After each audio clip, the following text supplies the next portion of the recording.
Welcome back to the Sad Dead Games podcast. Today we'll be discussing Death Stranding 2 episodes 15 and 16, which is the ending.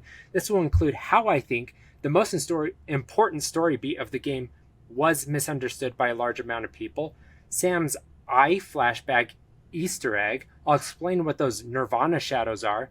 I think I know what that giant-ass statue on the beach is.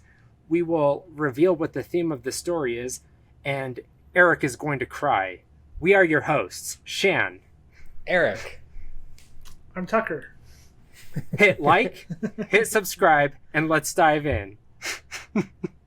Guys, I don't know if you realize, but the Shan trying out a new format for our intro for the first time, and it was so professional, so delightful. I just loved it. We're really kicking it up to the next level for you guys. This is the real deal today. Funky fresh. I've got to actually give people a reason to listen because y'all are subscribing and y'all aren't listening. So. Which maybe thank you for subscribing, but now listen. Do the second half of subscribing to a channel, the listening part. We're desperate for it. Anyway, episode 15, On the Beach. The coolest episode of the entire franchise, period. That's objective fact. Come at me. Yeah, I mean, no the arguments. franchise is 2 games, but it is the coolest scene of the franchise.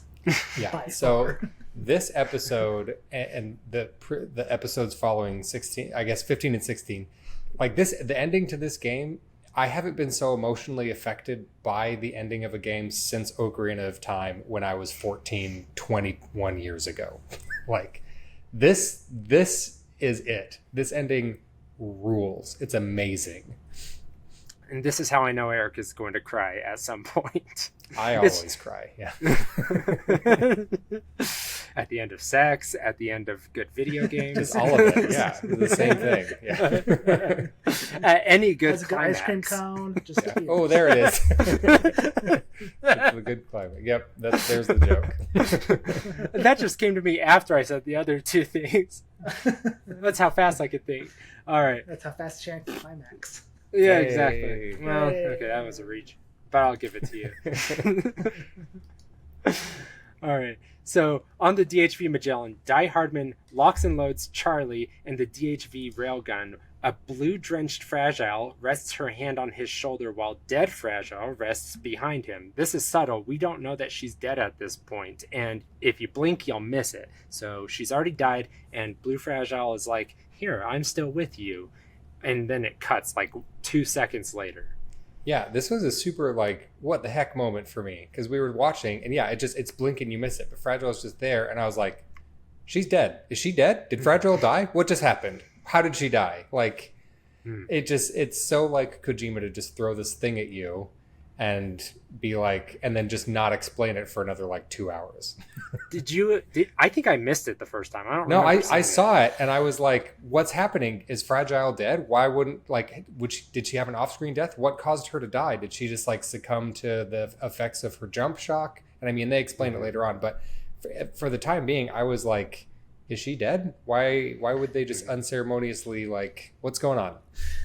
Yeah, so I was with Eric here. It was pretty unceremonious, and so I'm like, oh, she's not dead.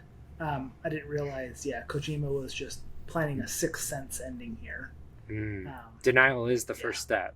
Yeah, I think in my notes I wrote down, what the hell? Fragile is touching Dead Man's shoulder while her full color body is behind her. Did Fragile die? Did her ha and her ka separate somehow? What is happening?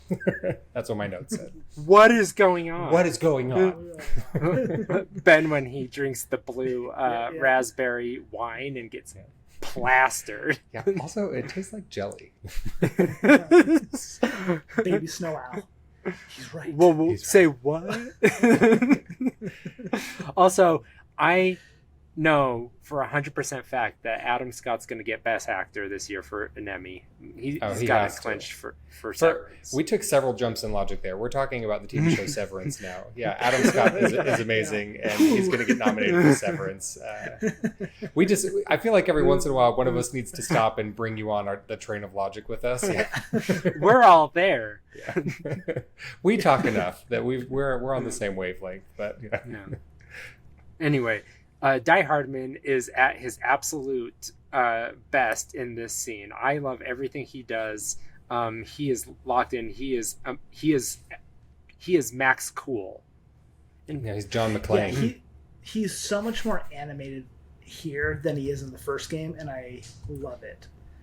It's a weird contrast between dance battle against the president and then here, but it's fantastic. And my love for Die Hardman went from like 0 to 1,000 so fast in this game. Yeah. My notes, I just said Die Hardman is a badass. 3 exclamation points. Ooh, 3? 3. Yeah, I am a huge, like, he's almost like a different character from how he was in the first game. I wonder if Kojima, like, retrospectively looked at the first game and was kind of like, because he's done that before with characters. For any of you who played, like, the Metal Gear Solid series, spoiler alert for Metal Gear Solid 2. In Metal Gear Solid 2, you play the first mission as Snake, and then it pulls the rug out from under you, and you play the rest of the entire game as a whiny prissy pants named Raiden.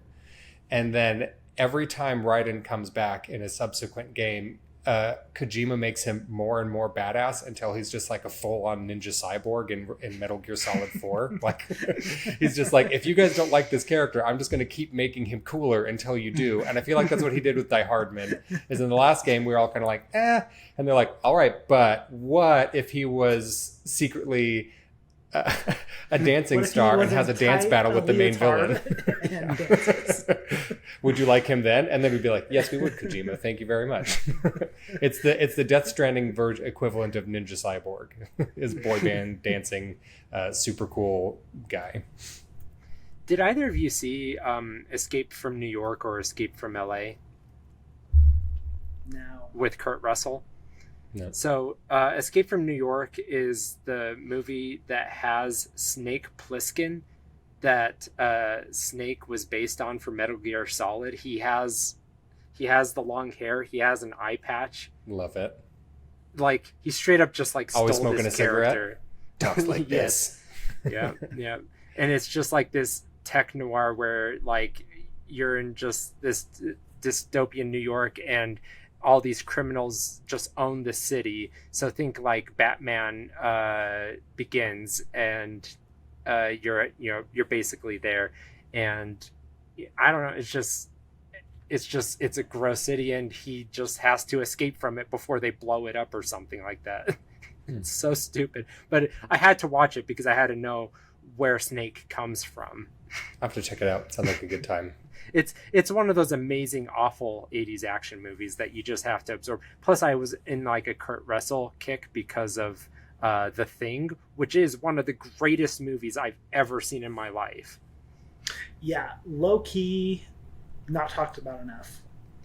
The Thing is a cinematic masterpiece that I feel like so few people have seen. I haven't seen it. I'll have to put it on my list. Yeah. I mean, we've talked about it before, but best body horror. Yeah. Period. Escape from New York, 1981. Kurt Russell's pretty bleh. The Thing, 1982. Kurt Russell is amazing. So he's got a Nicolas Cage thing going on, I guess. But The Thing, huge inspiration for like Resident Evil 4. We covered that in our Resident Evil series. The body horror, insane. John Carpenter at his best. And should we get back to the game? Yeah, I'm really excited to talk about the next part. Yeah. Well, first let's throw Dahlman under the bus. It cuts to... Has he left under the bus? I feel like he's been under the bus with us the entire game. Let's just keep running him over. Keep Dahlman under the bus where he belongs. Yeah. So that sounded racial. Maybe put a pin in that. No, under the bus is fine. It's okay. At the back of the bus that you need. That's racially discriminatory. Good. All right. Dodged a bullet. I'm not racist. There are no races that were ever under the bus. They were all at the back. Good. Got it. All right. So you cut to Sam, who's on the beach, and you're running along, and you're getting chased by hunters that are being splattered out of chiral mammals that are splashing on the beach. And Dahlman's like, "Hey, maybe it's time to go squash your beef with Higgs." And he's like laying out like the exposition for like everything that you're about to have to do. It's infuriating. The climax is happening. Cool things are about to... Why don't we do a boss? I know, doll man. I know. Completely kills the mood that was just established in the coolest episode in like narrative history for video games. We were just doing like, before we started recording, we were doing just like a little bit of, pre-show banter to kind of get us warmed up. And we were just talking about how I can't think of a single way that this game wouldn't have been improved if they just got rid of Dollman. I mean, he's narrative, like he's essential for some narrative beats, but it's like, every time he opens his mouth, it's not just annoying and grating. Moments like this, it has an actual negative impact on the story, and it's frustrating. I don't understand Dollman. I don't like him. Mm-hmm. Anyway, but then, okay, so this is the moment that well, there are a couple moments throughout this episode, but this is the moment that my heart starts racing, and I think this is where I have to start texting, hey, I'm at this part of the game where you guys get there and you're gonna wet your pants or jizz your pants. Like, what's the song, jizz your pants by Lonely Island? Lonely Island. Oh, yeah, something like what that. Is it? It's so good. I love it. Yeah, okay, right. I'm looking it up right now because I'm gonna. Don't look at jizz in your pants. Don't Google that. No, I'm looking at Lonely Island songs. Okay. Oh yeah, it's just jizz in my pants. That's it. Yeah, it's an amazing song. Anyway, 2009. It's been a while. That was about the point in my life where I was like Breaking Bad and like starting to watch culturally edgy things, and Lonely Island helped me get rebellious child. Yeah.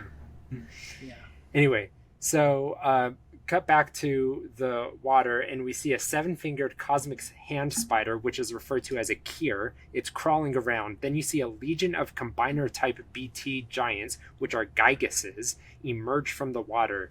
The Kier are sucked up by the nub's umbilical cords and converted into claws on the Giygas.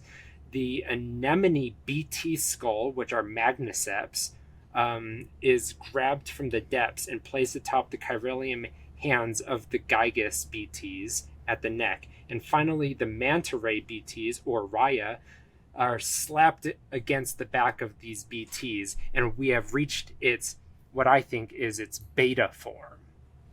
Okay, everything but manta ray was gibberish. I'm pretty sure you made all of that. I knew exactly what he was talking about. Yeah, I followed all of that.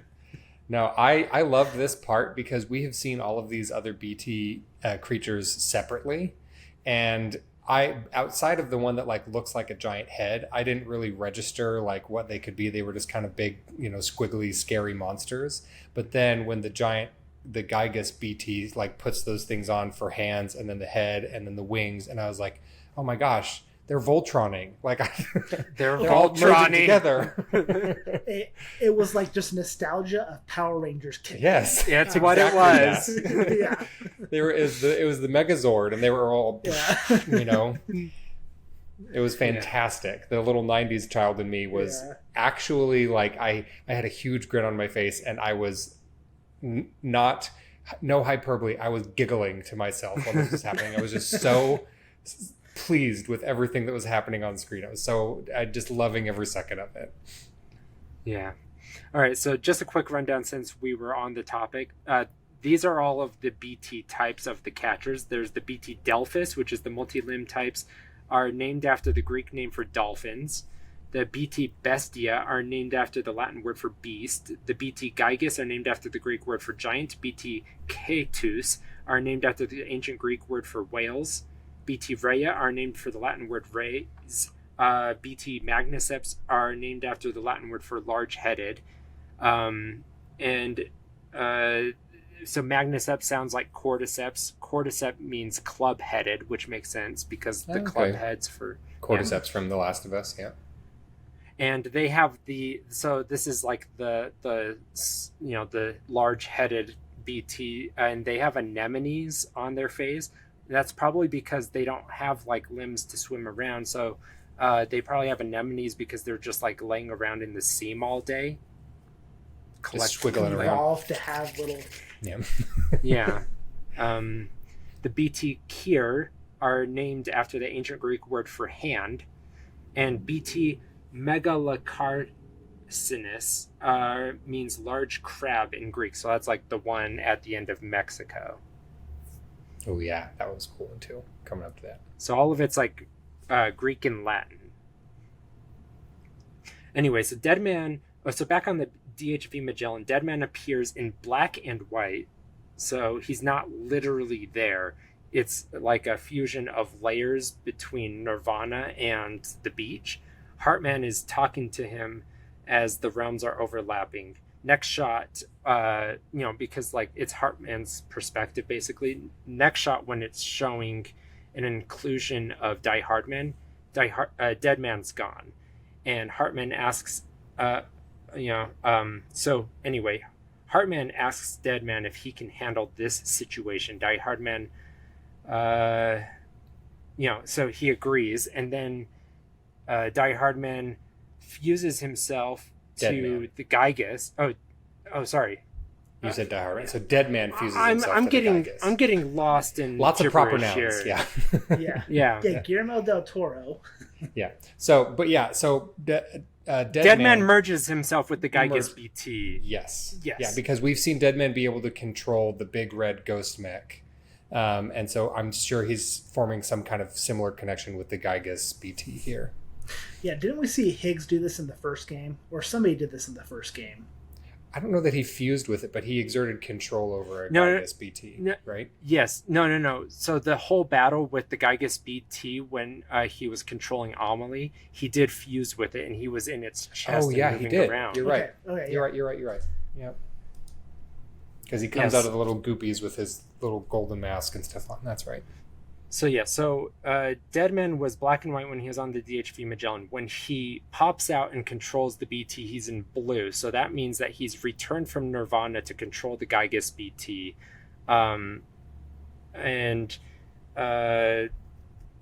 So what's happening here is Deadman is a Ka puppet, and he is in the BT, and he's being a conduit to Heartman's heart, and the heart is connected to Heartman, and Heartman then grabs the projection of the Magellan, and he puts it on his head, and he says, DHV Magellan, integrate, which is one of the greatest moments in history. In all of history, it's almost as cool as saying, Mighty Morphin Power Rangers. Yeah. Right. So close. And then he just like goes VR with this thing. I loved this part because it's just like they're starting to lose this battle. The DHV Magellan is starting to lose against all of these Giygas BTs, and so he's like, all right, I've got a plan, but we need to aim at the head. And so they aim all of their cannons, they blast the head off of one of these Giygas BTs, and then all of this happens, and he puts it, DHV Magellan, integrate, and you're like, whoa! And it's the coolest. It's so cool. It has all the stupidity of a Saturday morning cartoon with all of the gravitas of like something that only Hideo Kojima can pull off. It's amazing. This is the apotheosis of ludonarrative gameplay. Yeah. Period. Right. I love he's like seemingly bellowing in rage and pain as the circuitry fuses with cosmic flesh, and Heartman transcends to become Magellan Man. I love it. Magellan Man. He's the best. It's so cool. It's so cool. It's so stupid and so cool. I love it. Deadman gets a second to say hi to Sam. This is very heartwarming. I love their connection for some reason. It's very, it's nostalgic. They're just buddies. They're just bros. Well, Deadman's constantly looking out for Sam. We find out he's done so much, like so many little things. He's just looking out for Sam. He's just being a bro. They're friends, and I love it. Well, and they're connected through Lou, right? And it's very sweet because Heartman was like, Lou was the first thing that made Heartman feel like he was connected to the world, and then Sam was second. That's sweet. Deadman. No. It is. It's very sweet. I love it. Yeah. So then the Giygas BT, Heartman uses Yeah, as a puppet to give Sam a spider thumbs up with the key. Yes, BT. it gives him a like. Also, if you hadn't noticed the small visual Easter egg, the Raya wings on the BT have inverted to angel wings. And the rest of the Raya wings are more spiked upwards. Okay. So you can visually distinguish them on the beach, but also to just kind of distinguish the good guys. Also, one of them has a spaceship for a head, so that helps. If you couldn't tell. Yeah. I love that the Magellan Man breaks another Giygas BT's neck, and a splash of crystallized chiralium splatters out instead of blood. They toss the Magnusep BT onto the beach, and it shatters into crystallized chiralium shards. Awesome.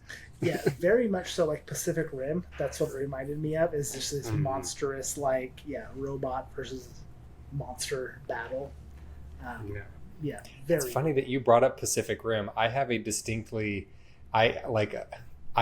Pacific Rim example that I was going to use later on, but I have in my notes of that's funny that you brought that up.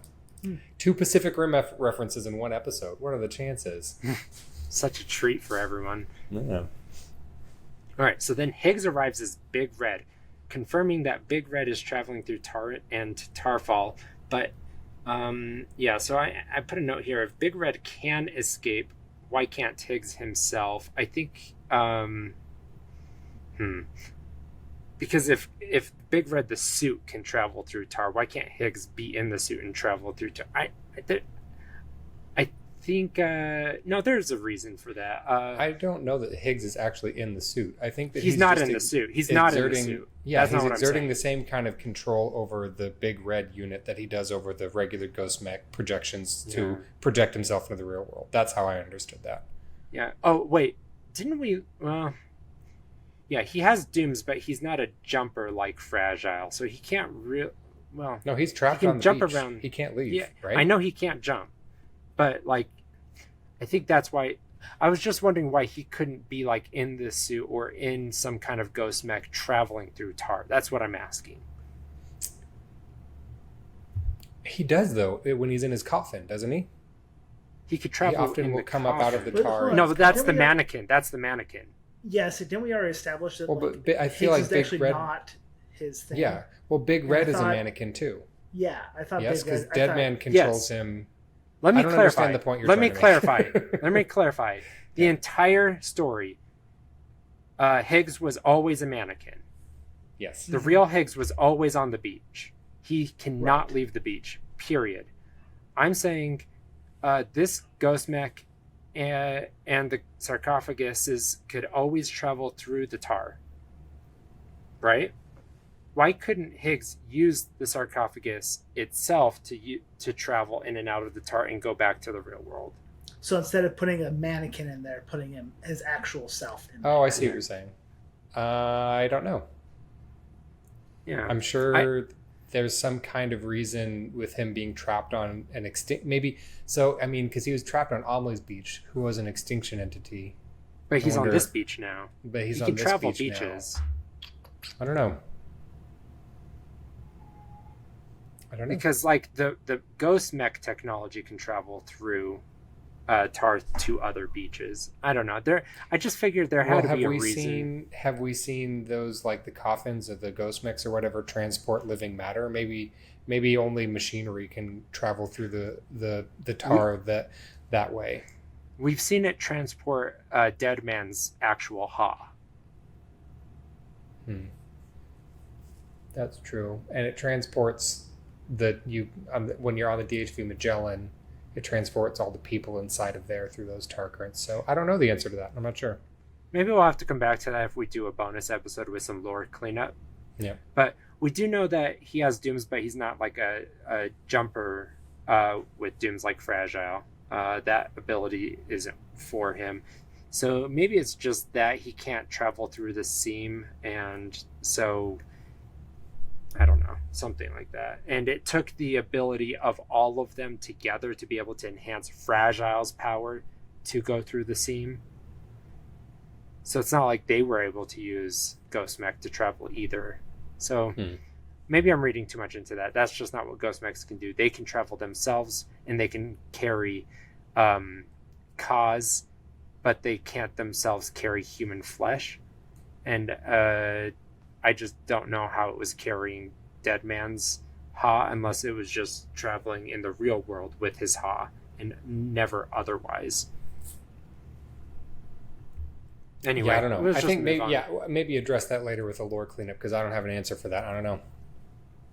All right, so after defeating Higgs as Big Red, you start hearing Higgs off in the distance. He's sitting on an APAS server waiting for the seam in the sky to tear apart, and the tone shifts immediately and dramatically. He's shirtless, which is used to denote that he's vulnerable. And this is where we get into one of my favorite monologues in game story history. He says, yeah, I'll break it up into a few chunks, but he says, let's just say I've died on the beach before. You of all people should understand the loneliness, tens of thousands of years just wandering. His eyes drift and get teary. There's a warm, hard directional light that washes over him as eerie music starts to fill the scene, and he cries, without you, without Fragile, Amelie, anyone. In an extreme close-up, the background shifts to portray this time dilation. There's a soft, ghoulish green light that hits him from the side in the dark, denoting an emotional shift that feels like drowning in isolation as the sound becomes hollow and ghostly, layered by a wind sound. I couldn't fucking take it. It starts raining as he mimes a gunshot to his head. Lightning and thunder strikes. So this is powerful. This is like as powerful as his delivery as Joel at the end of The Last of Us 2. He knows how to deliver a line. Yeah, I had in my notes to go back and watch this monologue again just to like really soak it in because it's expertly delivered, really moving, and it's where you start to realize that like Higgs has these crazy motives. It seems like he hasn't really evolved as a villain. Like in the second game, ultimately his goal was to just kind of do what he failed to do in the first game. He wants to bring about the Last Stranding, and this time he's going to do it for realsies. But for a different motivation. Yeah. But what's changed from the first game to this game is that Higgs is more broken. He has less to lose. He's like, he's not trying to serve a grander purpose. He just he believes that this is what needs to happen because he was put in this situation by Sam and Fragile and it broke him.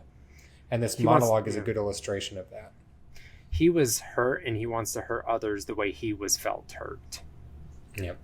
And he wants others to be forgotten the way that he was forgotten. Yeah. Well, and he says as much a little bit later in the monologue. Right. Yeah. So I want to point out, it took me a while after finishing the game to realize this is the theme of the game in its isolation. And the episodes of the game were trying to explain what it feels like to be alone and to suffer loss. Not all of them. The first episode is named Sam, but it is about him.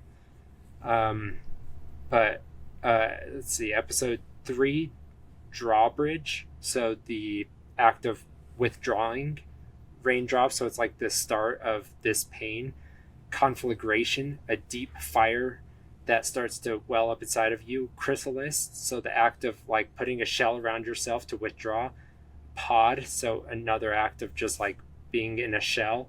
A deluge, so a flood or a torrent that you're suffering and you're drowning.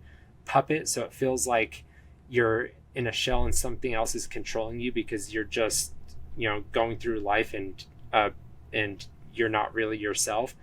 Isolation itself is episode 10. Episode 11 is Quake, so just this rumbling and this pain, this shaking. Episode 12, Fragile, so they just use her name because you could break so easily. And then episode 14 to 16 is Last Stranding on the Beach and Tomorrow, so that more ties into just the story of the game itself. But right there in the middle, all of these titles for these episodes are denoting the symptoms of the pain of loss and isolation. And what makes Higgs such a compelling foil and antagonist is that he is feeling the same pain and loss that Sam is feeling from losing Lou. And so, and he experienced that pain and loss because of what Fragile and Sam did to him. And so the inciting incident of this story was him trying to exact that same pain back on Sam and on Fragile at the same time.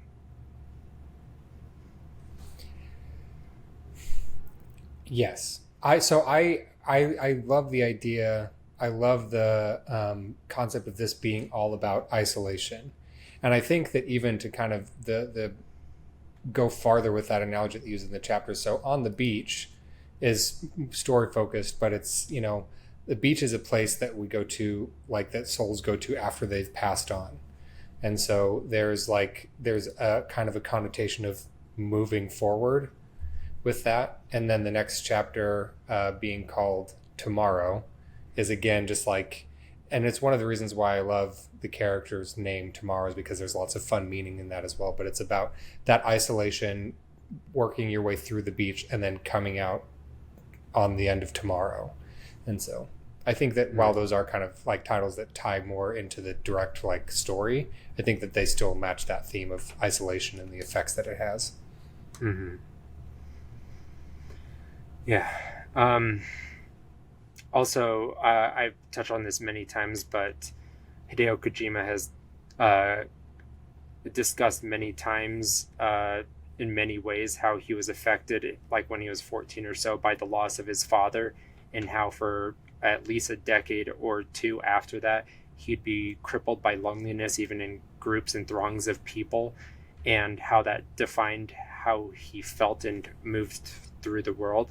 And so the first game, the theme was connection, and so it was his polemic about how important it is for us to reach out and connect and network, because he understands how important of a driving force that is for us to have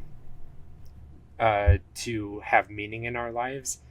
And this one, the theme is basically the previous theme inverted, and he's just trying to express his own pain and help us understand what it feels like when you don't have the connection. Yeah, I can't remember if I brought this up in previous episode or not, but I was watching an interview with Hideo Kojima where he mentioned that he had pretty much written all of Death Stranding 2, the story. He'd written it out. Like around the time when Death Stranding 1 came out, like before COVID. And then COVID happened and he was like, oh, I need to do this again. Like, I need to write this again and kind of, because this big thing has happened to the world and I need to make, you know, that needs to influence the story I'm going to tell here. So I think that's really cool. Yeah.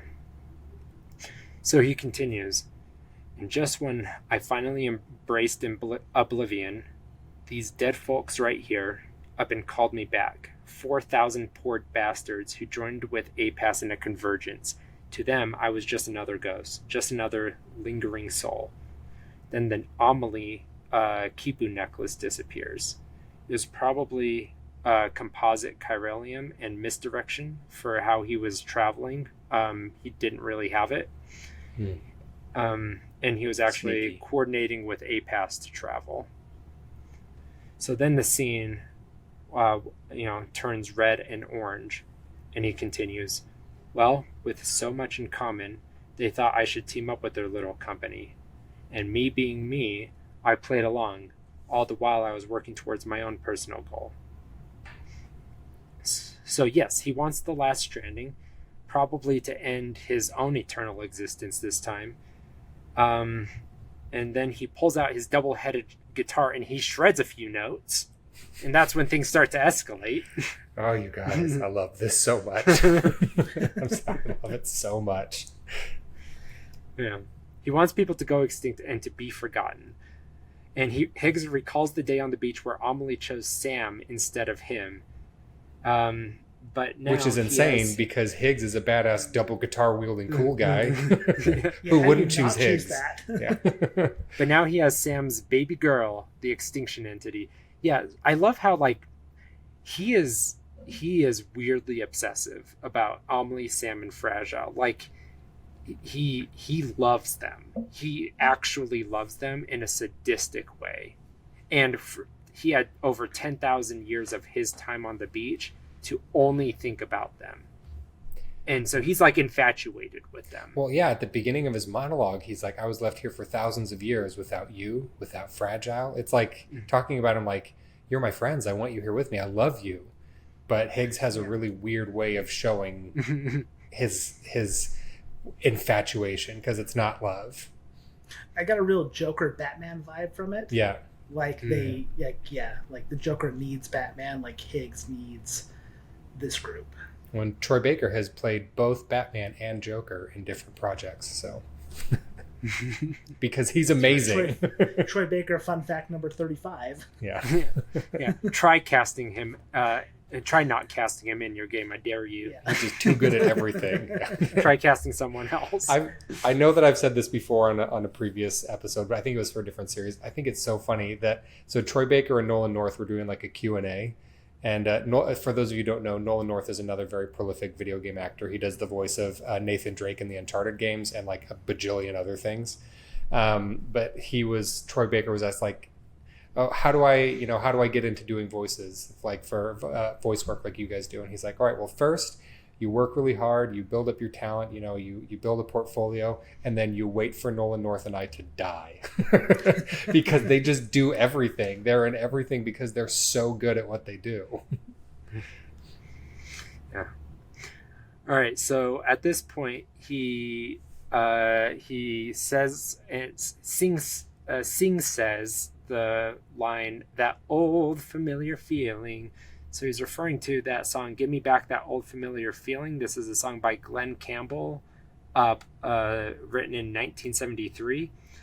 Also, there was another song that we didn't talk about what it was. You'll remember he says the line, same as it ever was, right? Same as it ever was. Yeah, I love it. Right. This is a song, Once in a Lifetime.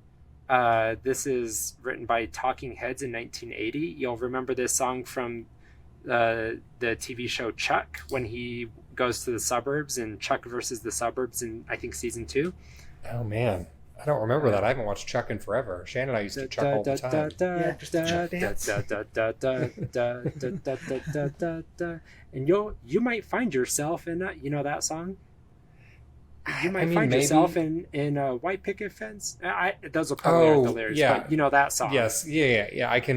I similarly can't sing it, but I got it. I know what you're talking about. Same as it ever was. Yeah.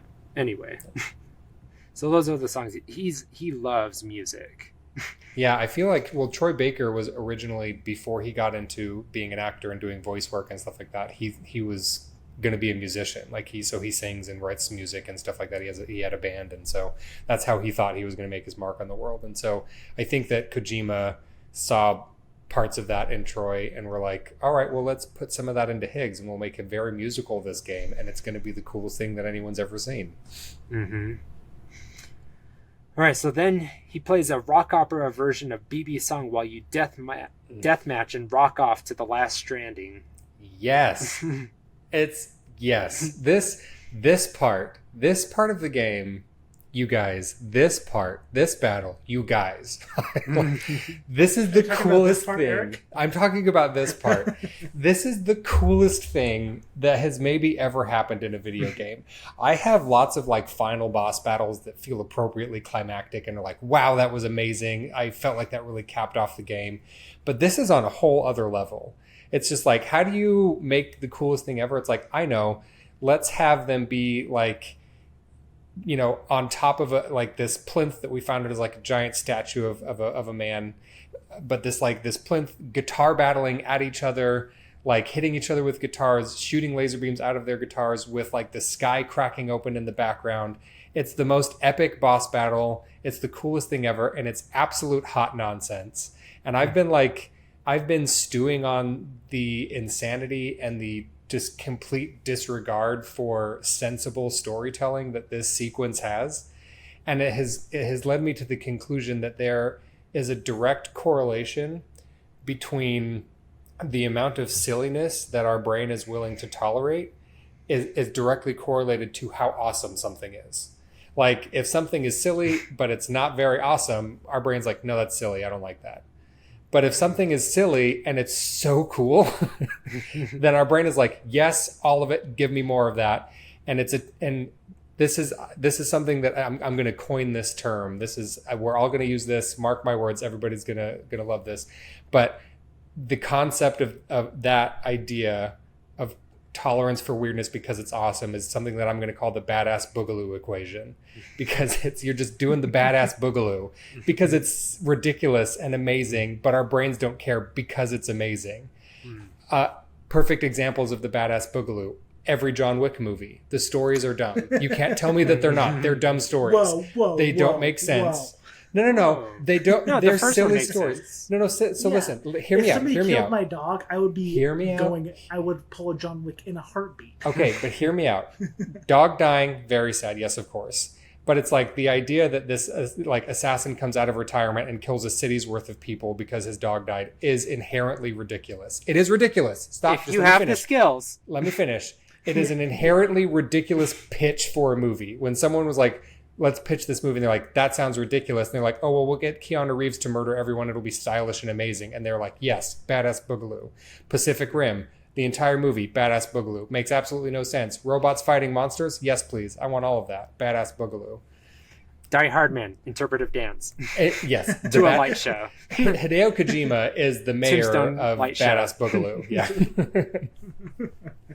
He knows how to do it perfectly. Yeah. All right. Well, let's do the badass Boogaloo. The Boogaloo. It's already happening. You have to say it the right way. This is the badass Boogaloo. This is it's Always Sunny reference. All right. So the pillar of light revealing the last stranding starts crumbling behind them, and it reveals a hand portal to Amelie's beach. Because of course it's a hand. It's always a hand. The tendrils from tomorrow's chrysalis burns up, similar to the ghostly shell of the chronobiotes. The tomorrow is sucked into Amelie's beach, and the portal is sewn up in an instant. And you hear a heartbeat. Then a baby's head emerges from the spot that was sealed up. And guess what? It was a giant Jesus. Metaphorical vagina. Because of course it was. Because of course it was. If you didn't literally catch it was, nothing is off limits for Kojima. He'll do anything. Yeah. If you didn't catch that this giant slit was a vagina before a baby came out of it, I don't know what's wrong with you. Yeah. I noticed I it was wasn't a vagina expecting that to first. happen. Yeah. I noticed it was a vagina metaphorically. I didn't expect a baby to come out of it. Well, great. But that's on me. That's on Yeah. me. Anyway, then it leaks lava juice like the tides of Omaha Beach. The afterbirth floats.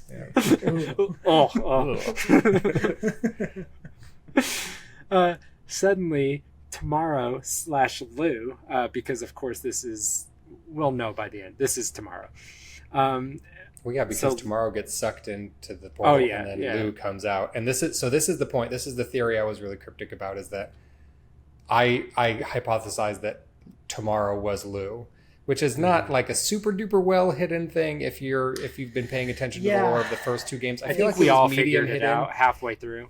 But I still felt really smart for figuring it out. And I don't know if let us know in the comments if you figured this out, because we did a lot of like research and deep diving into lore.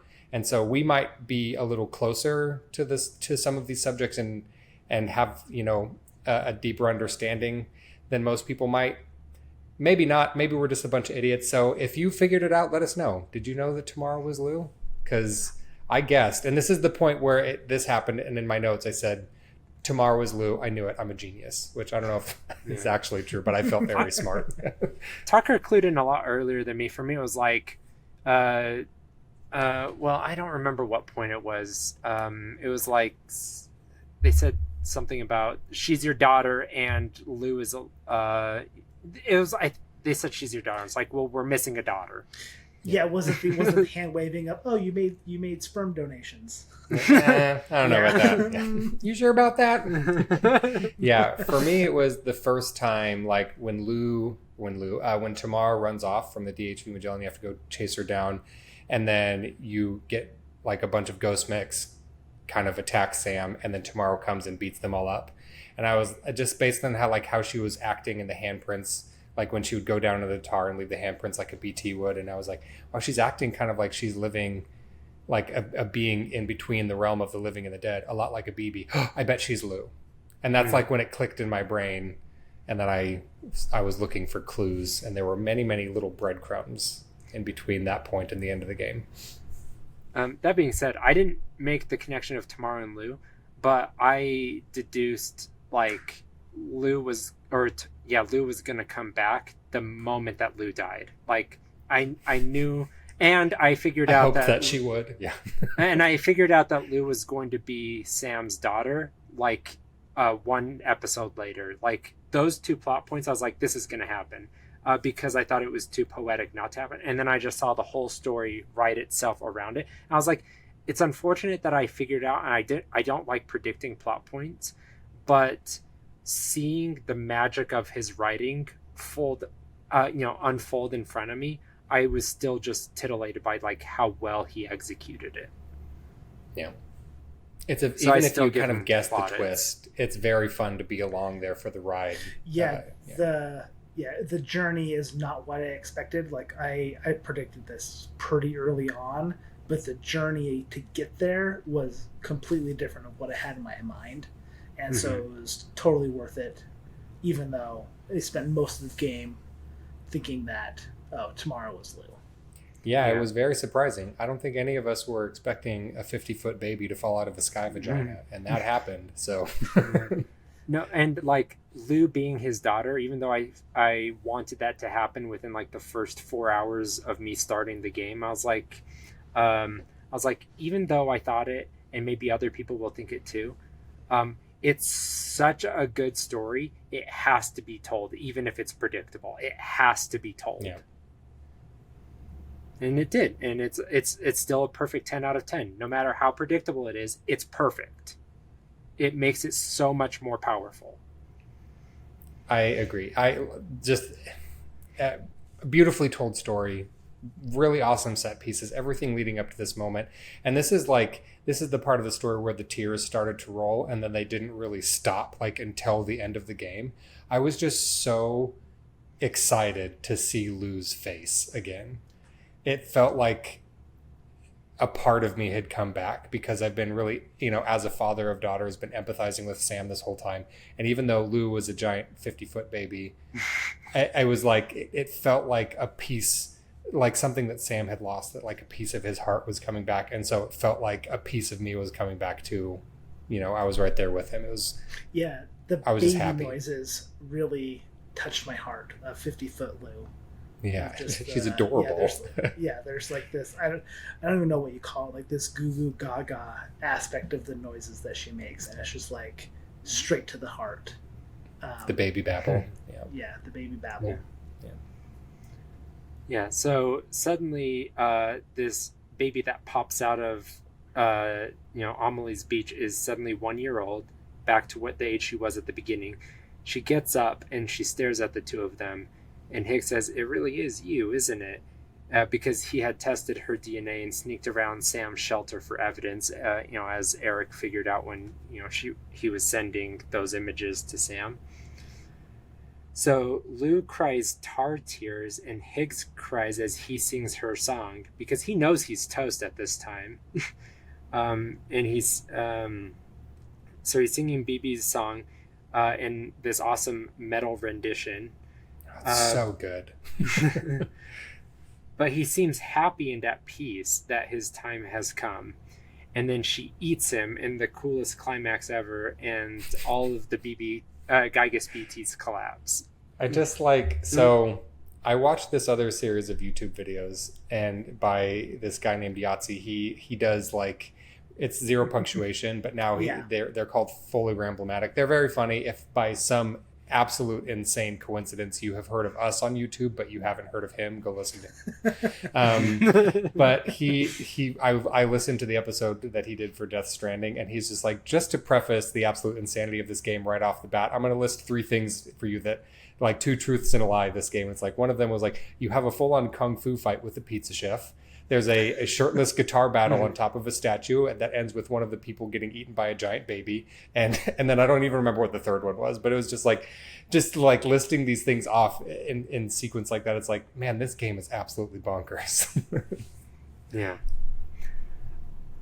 Right. So this was foreshadowed in the most subtle way possible back at the beginning when you're leaving the shelter and Fragile is holding Lou. She offers a cryptobiote. Sam rejects it, and then Lou reaches out and grabs the cryptobiote and shoves it in her mouth, which foreshadows that she really likes grabbing things and shoving it in her mouth. Yeah, like a 1-year-old. She would then, it was really subtle, like a 1-year-old. It was super subtle, but like, you blink and you'll miss it. But like, I've been scrubbing all of the videos in preparation for all of these recordings. I was like, that seems like a familiar move, and so I wrote it down and figured that couldn't have been a coincidence. She does this. Turns out babies like to put things in their mouths. Who knew? Right. Also, so they are on a giant ass statue that's in the water, and this statue is bigger than the Giygas BTs in proportion. So it's not a reference to the Giygas BTs. It is something else. And I stared at this thing for like 30 minutes straight, and I racked my brain all night and into the next day, and I couldn't stop thinking about it. And I watched this video 1 or 2 different times, and I just I could not figure out what this statue was a reference to because I couldn't see enough detail to figure out what it was. No, they never let you get a clear look at it. It's just like you're really close standing on the side of its head for like the guitar battle, and then it pans out for a second when you see the giant handprint like opening up, which is one of the most visually striking moments of the game, by the way. But yeah, you don't ever get a really good look at it. It's just like a big, weird humanoid statue. Yeah. I love Shan's ADHD kicking in and just get super obsessive about things because this watched the video 30 could win times. a contest of statues I don't care about. And how did you not care about this? You didn't want to know? I just didn't. I couldn't have cared less. I wanted like, an right, answer we're just on the to statue. everything. Great, next. Yeah. I wanted an answer to everything. So this is a giant hairless statue. And well, statues don't usually have hair, so that tracks. Well, you can I'm giving you a hard time. hair onto statues. I know what you mean. I'm being a smart It's made out of concrete. And you get a view of its head at one point while Lou is popping out of Amelie's beach, and you're looking down at Higgs and Sam, and it has the hairless features of Sam. I think it's a giant ass model of Sam. But why? Because if I can't figure out why, then maybe it's not him. And I had to pull up like a 3D model of Sam on the internet and then like rotate it to this angle and then compare the features because it doesn't have hair, and it was very hard to like make sure I was correct, and I still might not be. So it's fair if I'm not. Got really weird this last week. It's just Shan hyperfixating on weird pieces of lore and sending us cryptic images. Look, Sam has like a mole on next to his lip. If I could see that and match it, then I would know for a fact. But I don't have that because it was just barely obscured with the face turned. But anyway, I still think it's Sam. And like a scene later when we're seeing Fragile march Lou out of the strange realm to deliver it to deliver it to Neil. We see for a brief second,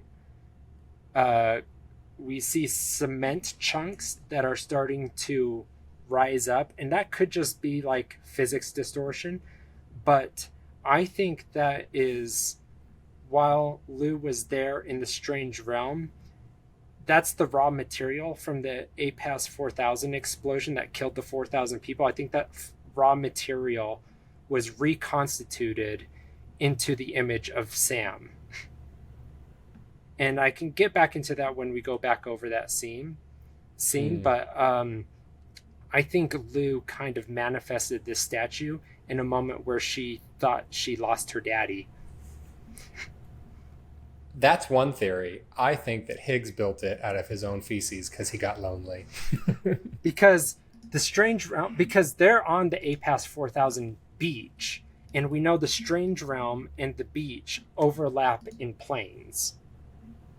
Sorry, we're just going to brush past the whole Higgs built this out of his feces theory. Yeah, because it's made out of concrete. Viable. Yeah. It's made out of concrete. All right, fine. I was trying to make a joke, but Shan wants to talk serious lore, so. All right. No, I like the idea of that. I mean, I think that that's an interesting thought that when, because Lou is an extinction entity, she deals with a great amount of power, and so who's to say that she couldn't conjure a giant statue of her daddy? It's like a chiral printing or something. Yeah, maybe. I don't know. It's interesting.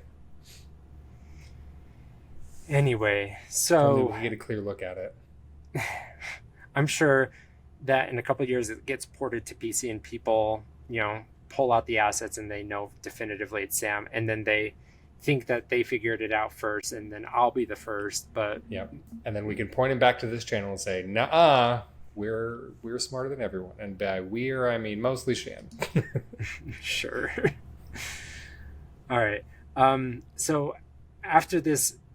Tomorrow / Lou giant baby moment. By the way, another reason I think this is because Lou is like 1-to-1 proportions with the Sam statue, and she like rests her head on this the statue's head. And like if that's her daddy, she's 1-to-1 proportions with it. Yeah, that tracks. So it's another opportunity for that to reference it. A physical manifestation of Lou's grief and loss, which is another theme of the game, is grief and isolation. Yeah. And Lou being isolated in this Nirvana realm, Yeah. All right. So then after all this happens, the APAS 4000 BT circles behind Lou. They turn into her wings, and she flies back into the vagina hole. Why? Because they're all moving on, I guess. They're not, although they should move on into the seam, but they decide to move on to Amelie's beach. Not how being born works, but all right. The baby just pokes his head out and goes, nah, and then goes right back in. Lou kind of deconstructs into BT matter as she flies through into the vagina hole. And then we see right at this moment, I'm like, oh, okay, so Lou's just dead again. Like, that was really sad in a beautiful way. But then vagina juice pours out of the hole as it seals, and Amelie appears. Gotta stop calling it that. Well, that's what it is. That's clearly what it is. It is. It is amniotic fluid. Yeah. That's what it is. He was not being subtle here. It's very, very deliberate imagery. Yeah. Right. So Amelie appears at the bottom of this fluid, and she's wearing the real Kibu. So again, Higgs did not have it.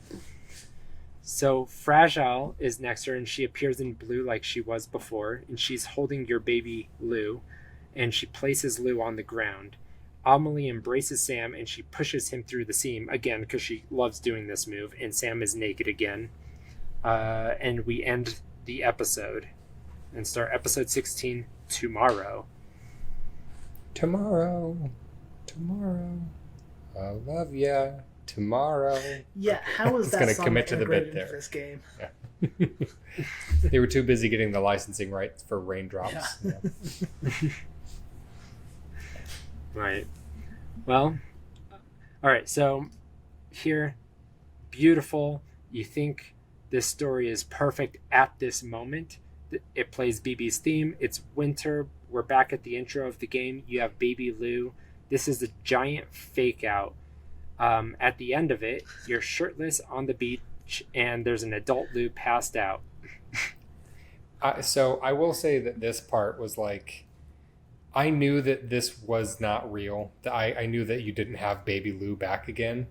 Like, the back of my brain, I knew that, because that's not as narratively satisfying. But at the moment, when all of that happened, that crazy climax happened, my emotions are heightened.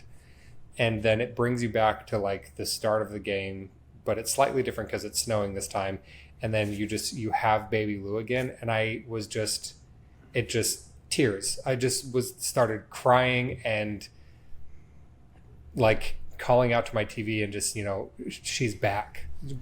She came back. We have her back. And I was like trying to walk along this path with just tears falling. I was just like happy crying. I was just so glad that Sam got Lou back, even for a moment, even though I felt like it wasn't real. Yeah, Eric texted us and was so happy at this moment, and it was just one of those that puppet meme, the side eye, just like the maybe play of just 30 Shan more just minutes. Like, text us later. Yeah, because while I was playing this, I knew that they had already beaten the game, and so every like 10 minutes I was like, oh my gosh, you won't believe what just happened. Oh my gosh, you won't believe what, this is crazy. It was just, and they were just deliberately like, stop texting us and just play it. We can't say anything until you're done. Yeah. All right, so you take Fragile on the DHV Magellan, and that's where you find out Fragile's dead. She had told Die Hardman while Sam was looking for the photo at his shelter. It happened while she was between the space of the living and the dead, and she was trying to jump. While she was trying to jump Lou. This is... So, the space between the living and the dead, this is that blue space that they all share while they're jumping to the beach, where Die Hardman has to hold his breath. Now we know what that space is. Yeah. So time flows differently between worlds. So in the world of the dead, Fragile died immediately. So we see this shot, and it's in color because it's in Nirvana, and that location is always in color. Her eyes are emitting that tar residue to denote that it's Nirvana Fragile. But with her jumped caught in the in-between space, it could subsist her worldly Ha. No, her Ha and her Ka were just separated entirely, so her Ka was just dead in Nirvana. I think that's how they describe it. But it was just her Ha needing to catch up to what had happened. I think that's how they describe it. They were just separated. That's the vibe that I got, because Higgs came to kill Lou, and we think the whole game that Lou is the one that died, but it's not so. Lou jumped to Nirvana, and Fragile is the one that got shot. But because it happened in the realm between her, I think her body is catching up to what has already happened to her spirit. Right. All right, so this explains this setting being gloomy and on fire. This is similar to the Dia de los Muertos conflagration episode. She wanted to spend her remaining time with Sam and getting him back to normal.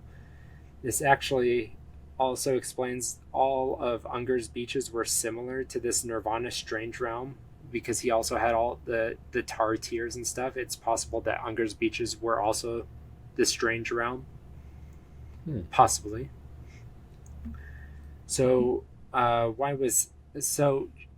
Hardman says that Sam was the only one she didn't want to tell, but he leaves that open-ended. So why do you think she didn't want to tell Sam? I mean, it's another big loss for Sam. Like, he needs a rock, and Fragile was that rock. Like, yeah, like this, right after I Sam... I really think Fragile legitimately has Sam's best interest at heart this entire game, where she truly wants to help him heal.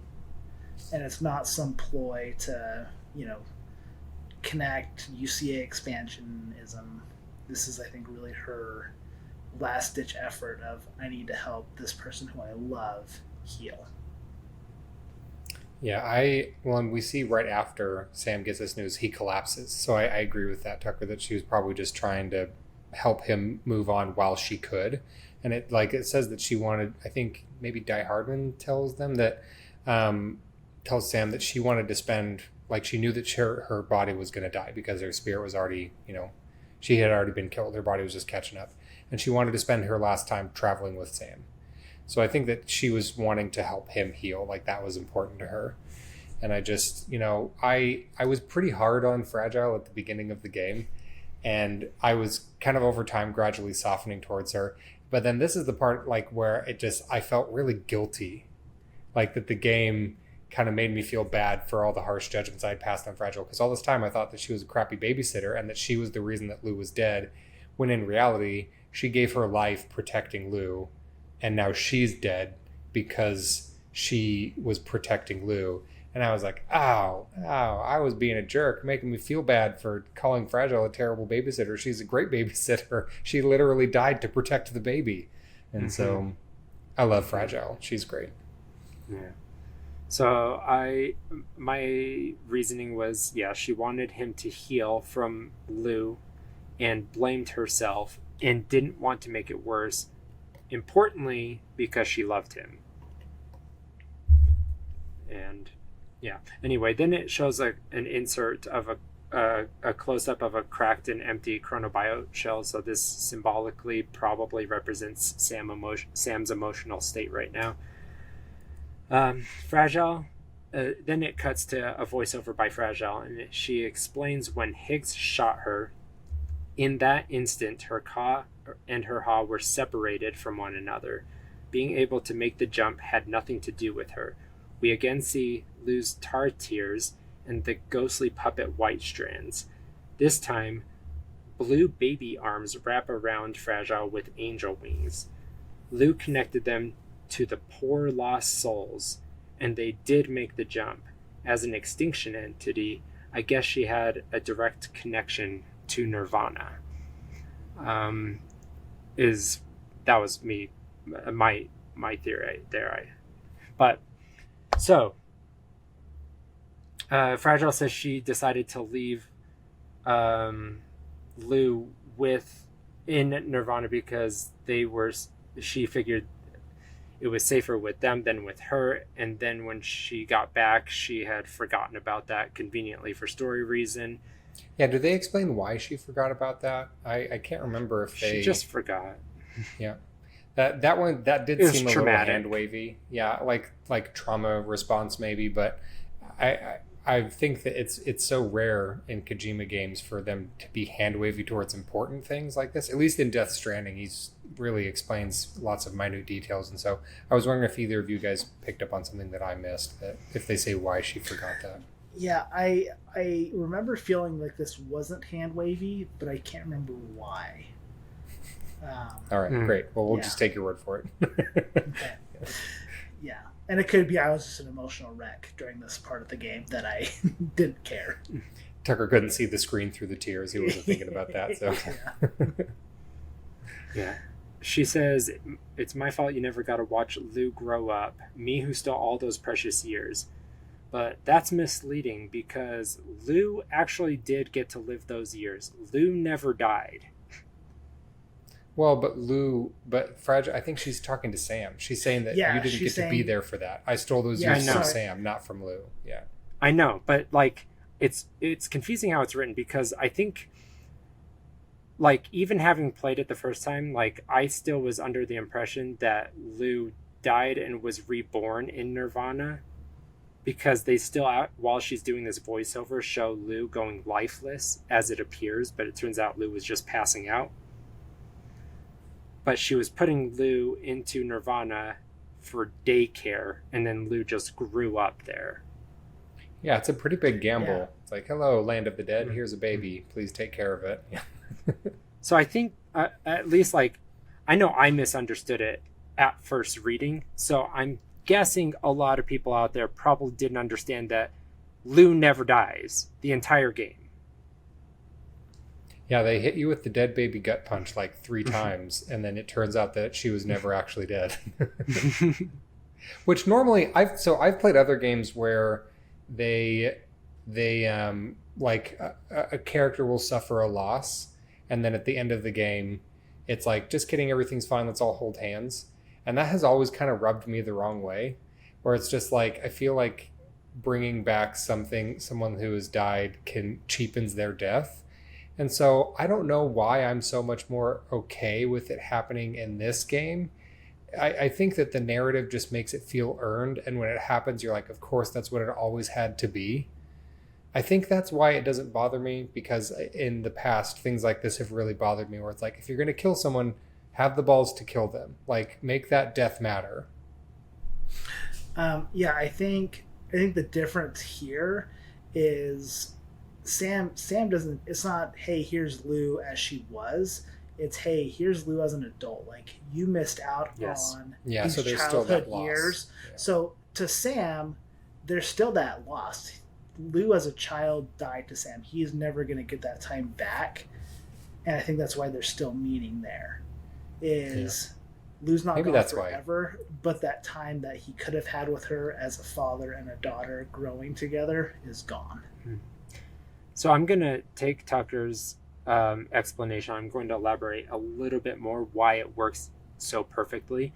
Alan Wake 2 has a definition that elaborates on this basically perfectly. They say the horror genre, if the protagonist wins in a horror genre, the hero either dies or they have to win at great cost. And that's basically what's playing out here. Is for him to have just gotten Lou back as a baby, that would have felt cheap. But he did get Lou back. It just came at great cost. And it's not enough to just take Lou's 11 or take 20 years away. That itself isn't what makes it work. It's that Fragile died instead. And Fragile gave her life for Lou, because it was Fragile that you seemingly was the reason that Lou died, but Fragile actually gave her life and gave you back the remaining years that you will ever get with Lou moving forward. Yep, I think that kind of hits the nail on the head. I think that that's why this story beat works for me. And other times when other things have tried to pull the like, just kidding, they're not actually dead, or let's bring him back, that it feels hollow and unearned. It's that there was still a great deal of loss. It was just placed differently than you thought it was. Yeah. Yep. Good. Well, thanks for helping me understand why my brain liked that so much. That's the most Shan and my psychology degree has ever contributed to society. You did it. You psychologied me. Well, and I did a little bit of story structure, in addition to the psychology, but yes. All right, so Dead Fragile comes by on the DHV Magellan to say goodbye one last time, and so that hurts. She speaks in platitudes a lot, and it kind of gets annoying, but here it's like she's earned it because she's given her life for you to have all the remaining time with your child that you have left. And so, you know what? Go ahead and say your shtick. You've earned it. And she gets like one last badass dance that she gets. It's awesome. Yep. So I think, the blue, we also see at one point Fragile has like her old hands on her shoulder. I don't know that really means anything, because I don't know why it would have transformed back to old hands. I think it's just kind of a symbolic thing. But I do think that's kind of what I got to. I couldn't figure out a lore reason. It just seemed like a symbolic callback to Fragile's journey, who she used to be, Yeah. And the healing that she experienced before she passed on. Yeah. But I do think the blue hands, as I've talked about before, I think they were probably controlled by her in-between Ka that was trapped, but I guess her Ka really did just die in Nirvana. And I thought that her Ka was maybe controlling the hands, but I don't know. They were being puppeted in a way by some mechanic. But anyway, it doesn't matter. All right, so they all get on deck and they buckle up to go home. Die Hardman holds his breath and holds Charlie, and then he gives the biggest cheese to the camera. Because of course he does, and everything he does in this game is charming. I love Die Hardman in this game so much more than in the first one. I just love it. Everything, he just chews the scenery for every single scene that he's in. He's fantastic. Yeah. All right, so now we're back in this circle that's in between life and death that allows them to jump. This is where Fragile was when she got bifurcated and shot, as I already described. So in this circle, we have Charlie, Rainey, Tarman's son, who never received a name. I was never given a name, as Michael would say. His name is Tarman's son. Yeah. Sam, Deadman, Heartman, Fragile, Malingan, Lochna, Dahlman, and Lou.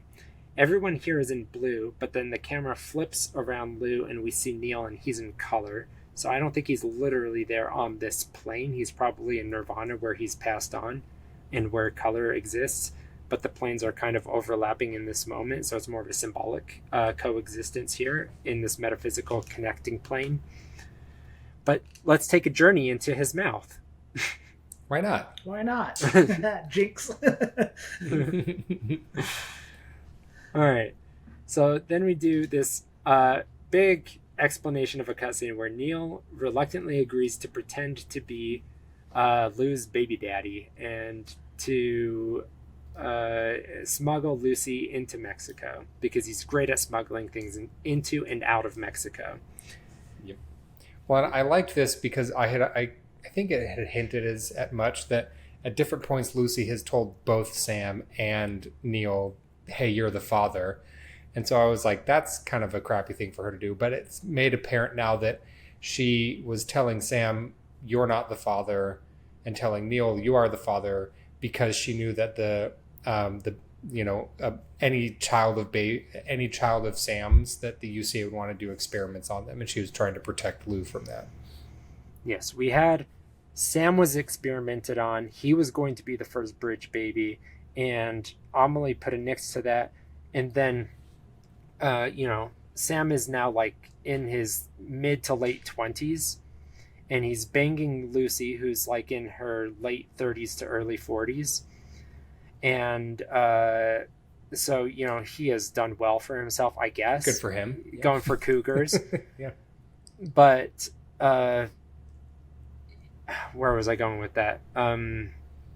Yeah, so they, Shan's talking about banging cougars and he lost. I was thinking about cougars. Yeah, I was thinking of all the cougars I like. Anyway, so Amelie put the kibosh on Sam being experimented on, but this BB project went dormant for a couple decades. But it's not that she was against it. It looks like they now were looking to smuggle people in from Mexico that were already brain dead. They seem to be okay with that, but underneath Amelie's, Amelie didn't know about this, but this unnamed bureaucrat wanted the son of a repatriate, or the child of a repatriate. I mean, which would be Lou, because this child would have extraordinary powers and extraordinary connection to the beach that they would be able to harness to be a core bridge baby unit that would be able to help them create and expand the chiral network. It was because the original plan was a single unit for all of it, and then they later had to change it to be 9 bridge baby units to create the chiral network. They changed the plans later. So that's when Amelie found out about it, took 00, put it into storage, swapped the numbers, and they used the other numbers instead. So that kind of explains what happened and why there was like this hiatus in between while they were doing more research.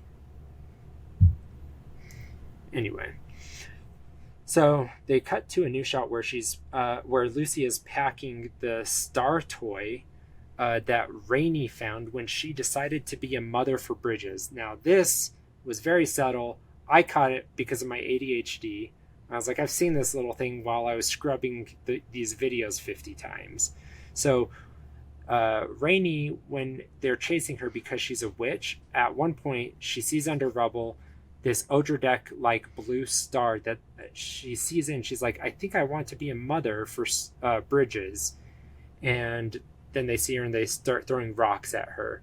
So that's under a pile like of you do with witches. Yeah. Right. Gotta throw rocks at them. It's the only way to defeat a witch. Reminiscent of any Monty Python sketch about witches. Exactly. She's a witch! And she turns people into newts. So I got better. So she sees that under rubble, which means she's at ground zero. That rubble is ground zero, where Lucy and Neil and Sam all got blown up. That's this Bridges site where Rainey decided she wanted to be a mother. Because in this flashback, we see this is the toy that Lucy's trying to pack when Neil says, no, just leave it there. I have everything we need in the car. And she's like, even this toy? And he's like, yes, just leave it there. Let's get going. Which is like, it's a pretty durable toy. It's like bright blue, doesn't look really damaged, and a big pile of by rubble. Titanfall. Yeah. Yeah. All right. This is the moment where Neil offers the Schrodinger's flowers that we've talked about, where it's like, well, this is just like a ruse if for us to make our getaway. But if you like it, let's go bang in a closet before we make off to Mexico. The same flowers he offered to Sam, but those were actually, I'm going to kill you flowers. Different meaning, same flowers. Flowers can mean multiple things. Yeah. Sometimes it means let's go do it in a closet, killing. and sometimes it means I'm going to kill you. Yeah. All right. So between Neil and, between Death Stranding 1 and Death Stranding 2, there are very clear parallels of Neil and Cliff, where, there's this, faceless bureaucracy that's chasing them around, wants their BBs. And I had to ask myself several times, is this lazy or is this beautiful writing? What did you think? Because we even get like the flashbacks to like Neil's beaches, which were the strange realm. Like, it felt like, am I just getting too much of the same, or is it beautiful in a way because it can be used for misdirection? I think that it was, I don't know that I'd call it lazy writing. I think that it was, I wound up kind of coming around and liking it because it felt sort of like a mirror image, that there were these two different experiences that Lou and Sam both had really similar upbringings. Like Cliff tries to escape the Bridges facility with Sam in a BB pod, and ultimately fails, and it doesn't work out. And then Lou went through the same thing. And then Lou went through the same thing, just, while her mother was carrying her. And then you see that Lou gets born kind of after they get, but yeah, so that similar things that, Sam's father was shot and killed while he was trying to escape with Sam. And then Lou's mother and Neil were shot and killed while trying to escape Lou. So, I mean, there was a lot of similarities there, but it felt more poetic to me than lazy. So, I don't know. I might just be a fanboy because I really like everything that's going on here, but yeah. Yeah, I struggled with that too, Shan, of just, is this just, lazy, or is it brilliant? And I think I'm landing more on the brilliant side just because of the poetic nature and the full circle of it. It's hard to be, and it's hard to be like unbiased, because we are unabashedly like huge fans of Kojima and these games and stuff, and so most of the stuff that he does in them, we're just like, I love it. And so let us know if we're wrong. We might just be fanboys, but I wound up kind of liking it. So yeah, he ended up justifying all of the things that ended up being the same. Like Neil and Cliff, they're both soldiers, but Neil was like working for Bridges and he was smuggler, and like getting the still mothers in, like that was a completely different subversion of a parallel that ended up being very cool. And then him having dooms like Sam, like he ended up like taking the same template and then using a completely different thing on top of it. Neil having 4 soldiers, I realized, well, those were probably Cliff's special ops team. Here, it's probably Neil's smuggling team into Mexico.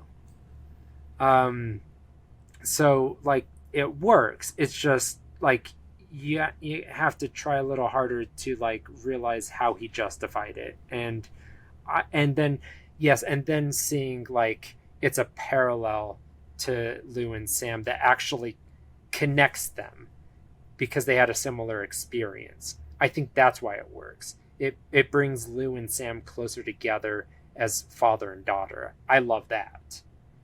Yeah, and I think on a macro, I think it works on that micro scale between just Sam and Lou, but I think there's also a macro scale where you could, interpret it of just the repeating nature of humans and bridges and doing terrible things over and over and over again in the name of progress. So I think there's also some kind of macro interpretations you can take from this. I mean, it's like any piece of real art. There's a lot of things that are up to the player, the consumer, to interpret what it means for them, which I love. Like, it's just like I've said it over and over again, but like these games are, I think, probably some of the most true pieces of art in the video game medium. Well, how this differs from Cliff's version is that Lucy gets shot immediately. Just like that. Yeah. Neil almost agrees to trade Lou for Lucy to keep her alive. So another difference, core delta between the stories. Would have been incredibly selfish and douchey. This proves that he hasn't learned his lesson from when he was a kid. This is actually critical because his character hasn't arced. His core trait that he has to arc from beginning to end is not being selfish. And one could say it's kind of weak. His arc is pushing Sam out from like this thing that's falling on top of him, but really it's also just moving on. And then he gets this badass moment later where symbolically he's ushering Lou in. But we'll get to that. But the point is that he needs to not be selfish, and he is a selfish character.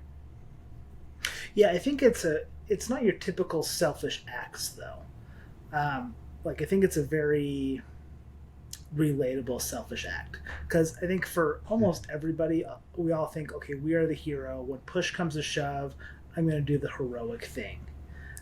When in reality, I think a lot of people, when push comes to shove, I'm going to do the selfish self-preservation move.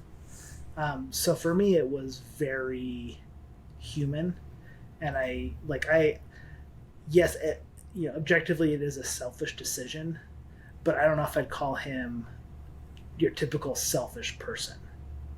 I think it's when fear of loss enters the equation, then that's when it starts to make those, I don't call them irrational choices, but starts to make different choices than what you want to be.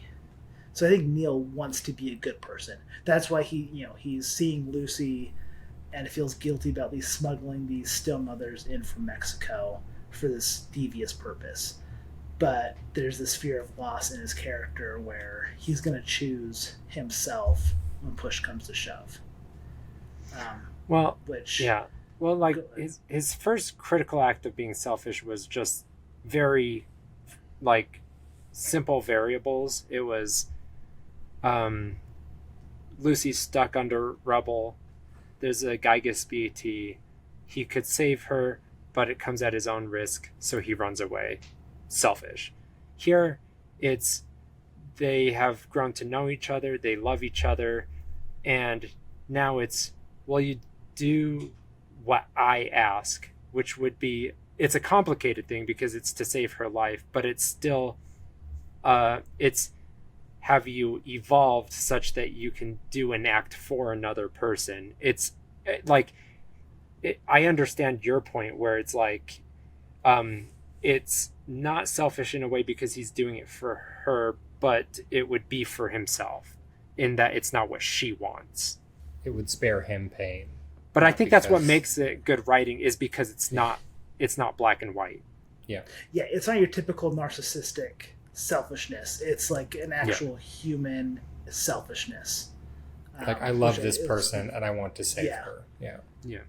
But this is what would make it great moral writing, like The Last of Us Part 1, where it's like, hey, you can save her, but, or you can let her save humanity. Like, if it were black and white, it wouldn't be interesting. Yeah, exactly. Yeah. But anyway, he gets shot regardless because, Bridges. he doesn't really get to make the choice. They make it for him, but you know what he would have chosen. Yeah, he doesn't really have any leverage there. Bridges doesn't care about killing anybody, really. They're just, stalling. Yeah. All right, so cut 2. On the operating table for Neil, you hear that Lou, or BB00, was extracted and saved. Neil is going through rapid necrosis. They never explain why. I posit that it's because he's a doom sufferer. Yeah, I had a question on that. Just like, why is that super rapid necrosis? Because everybody's taken back by it, and I didn't know mechanically, what significance that had. We've never heard otherwise that doom sufferers go through normal necrosis, so that was the only thing that he had different. Well, when Sam dies, doesn't he cause like an immediate void out? He always immediately touches a BT and causes a void out. Oh yeah, that's true. Of necrosis is like they die through normal means and then slowly rot. Yeah, of course, that's a difference. So yeah, I mean that I can buy that theory that as a doom sufferer he would go through necrosis faster, maybe because probably storing chiralium inside of him that gives him extra connection to the beach. Yeah. Anyway, that makes sense to me. He's a level 3. It's really high. Yeah. That sounds 20. All right. So this is one of my very favorite parts of the game, at least as far as lore goes. So we get a direct point of view from a BT, which rocks. Super cool. We get his BT Ka, which floats out of his Ha and stares down at his necrotic golden head. At this point, he's anchored to this world, but in his own seam, which is not something we formally knew or understood officially, but now we do. From the point of view of a BT, they are in their own seam. Yeah. Super cool. This part is, and I was trying to kind of unpack the lore, but I'm excited to talk about it with you because I know that you've done the research, I'm sure. But being able to kind of see what a void out looks like from the point of view of a BT was really, really cool. And it's something I didn't understand was happening right away. He goes necrotic and then it just kind of floats up, and I was like, did we die? What? And then I turned and was like, oh my gosh, we're playing as a BT right now, which is super cool. Right. So the reason I was excited about this is because I guessed this in the first game, is that the inverted physics of the real world are not literally inverted. It is that they are working according to the physics that they understand in their plane of existence. So in his seam, he is just floating because he's in water. But in the real world, he's a BT that's floating above the plane. So every time you see a BT floating above the plane with their umbilical cord, laying beneath them and sticking into the ground, they're floating in water in their plane of existence. So I was right about that. Snaps for Shan. Snaps for Shan. Hey! You did it. Eric and I have been on cue a bunch this episode. All right. Now, their cars are supposed to transition seamlessly to their own beach. The Death Stranding started when the boundary between life and death became permeable for countless beaches, so Death decided to vacation in our world. He melted and dissolves into tar in crystallized chiralium. The face kinda tar falls, you can see. I don't know if that means anything for Nirvana since he didn't really go there right away. Oh wait, I don't know why I was writing notes and it kind of got mixed in with everything else. I was writing notes about how the Death Stranding started. Sorry about all that. I'll put a marker here. Alright, I'll start over. Okay, so Emily, take out from talking about how cause transition seamlessly to their own beach to now. All right. All right. So he melts and dissolves into tar and crystallized Kyrielium. His face kind of does a tar fall effect, but I don't know if that's supposed to mean anything for Nirvana since he didn't really go there right away. It's just a reused effect. So in BT form, you go to visit Lucy. Sam can't see BTs at this point. He can only sense them, but he must have been real distracted because Lucy is dead and he's really upset about it. He's not getting his goosebumps, his rash, but again, he's just distracted, maybe an oversight. So he gets in there, he sees Lucy on the table, he pulls off the blanket, and he is broken. And because he sees that she no longer is with child. He was sad before, but he just breaks, revealing how much he wanted to be a father. He has just now lost everything, and he buckles and kneels at her side. This is an important moment because in one of the earlier episodes, Deluge, the second time you enter Nirvana, you are in this hospital. Remember? Oh, yeah. I see, and I wasn't sure if it was the same hospital, but that makes a lot of sense. It would, of course, be important to Neil. Yeah, and guess what?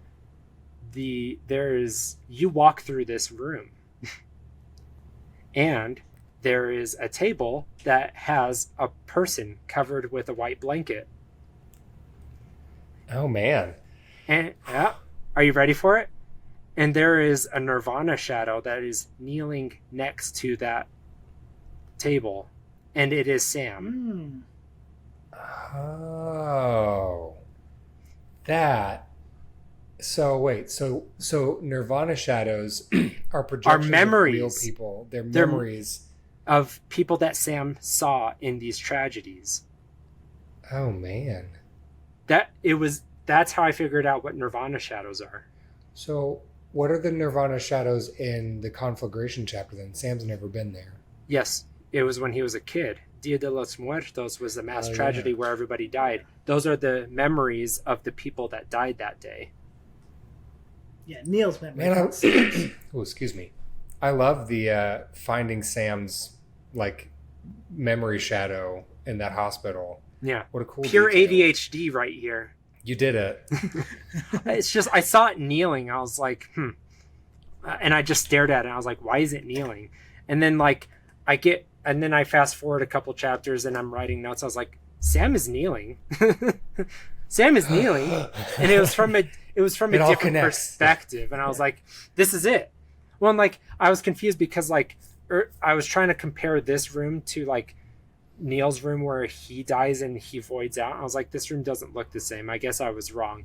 And then and then he goes BT and then he floats into Lucy's room. I was like, oh, it's this room. I did it. I figured it out. Yeah, that's super cool. I didn't know that. Yeah. I learned a new thing. But guess what? Apparently I'm not ADHD enough to. Yeah. But guess what? So there's one more thing. This is a little wonky, but when we first see Tomorrow in the Conflagration chapter in Nirvana, she has a trailing Nirvana shadow behind her. And this is the last thing that I could figure out, the last lore that I couldn't figure out for the game. So it's been a month. I could not figure it out, and I figured it out 2 hours ago. All right. So I thought, well, if these are Nirvana shadows are Neil's memories of these events, why the hell does Tomorrow have a Nirvana shadow? And it walks 2 feet behind her, and she's wearing a bun. And Tomorrow sometimes has buns. So I didn't know if it was another person at first, but Tomorrow wears buns throughout the entire game when she's in attack mode. So it's when she's getting ready to get serious. Yeah, and she has a similar slender profile and she has a similar neckline. So it's it is Tomorrow, but why is Tomorrow trailing behind her? And it finally clicked 2 hours ago. She has been caught this loop of conflagration, this Dia de los Muertos scene has been caught on a loop for Neil, like 1,000 times. And Tomorrow has been wandering around Nirvana for 20 years of her life. And so Neil literally witnessed her walking around this place, and she was just doing it again. Right on track with where she walked in that area before. And Sam just witnessed her. It's like when you're playing Mario Kart and there's a shadow of yourself while you're trying to do your personal best. Tamara was doing ghost time trials. Yeah. She's doing ghost trials of doing. Conflagration. She's trying to get that golden She's trying to cart. speed run it. Yeah. Yeah. Does that make sense?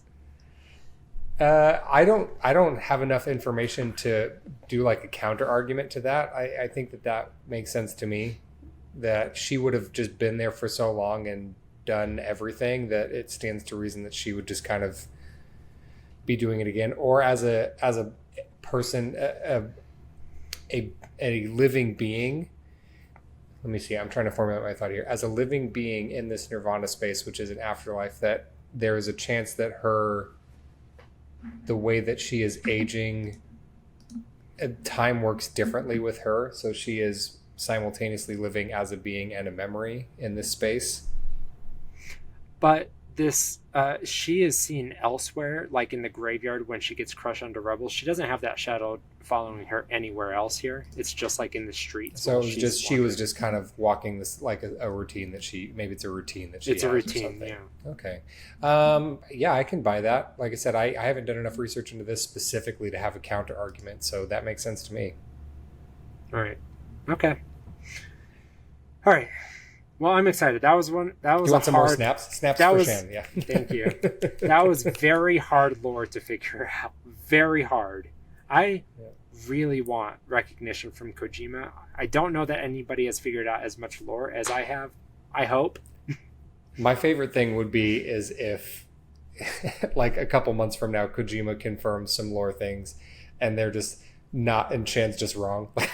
Just the Tomorrow shadow, he's just completely off base, and Kojima's like, no, it's actually this. Yeah. No, that's Dead Man. Yeah.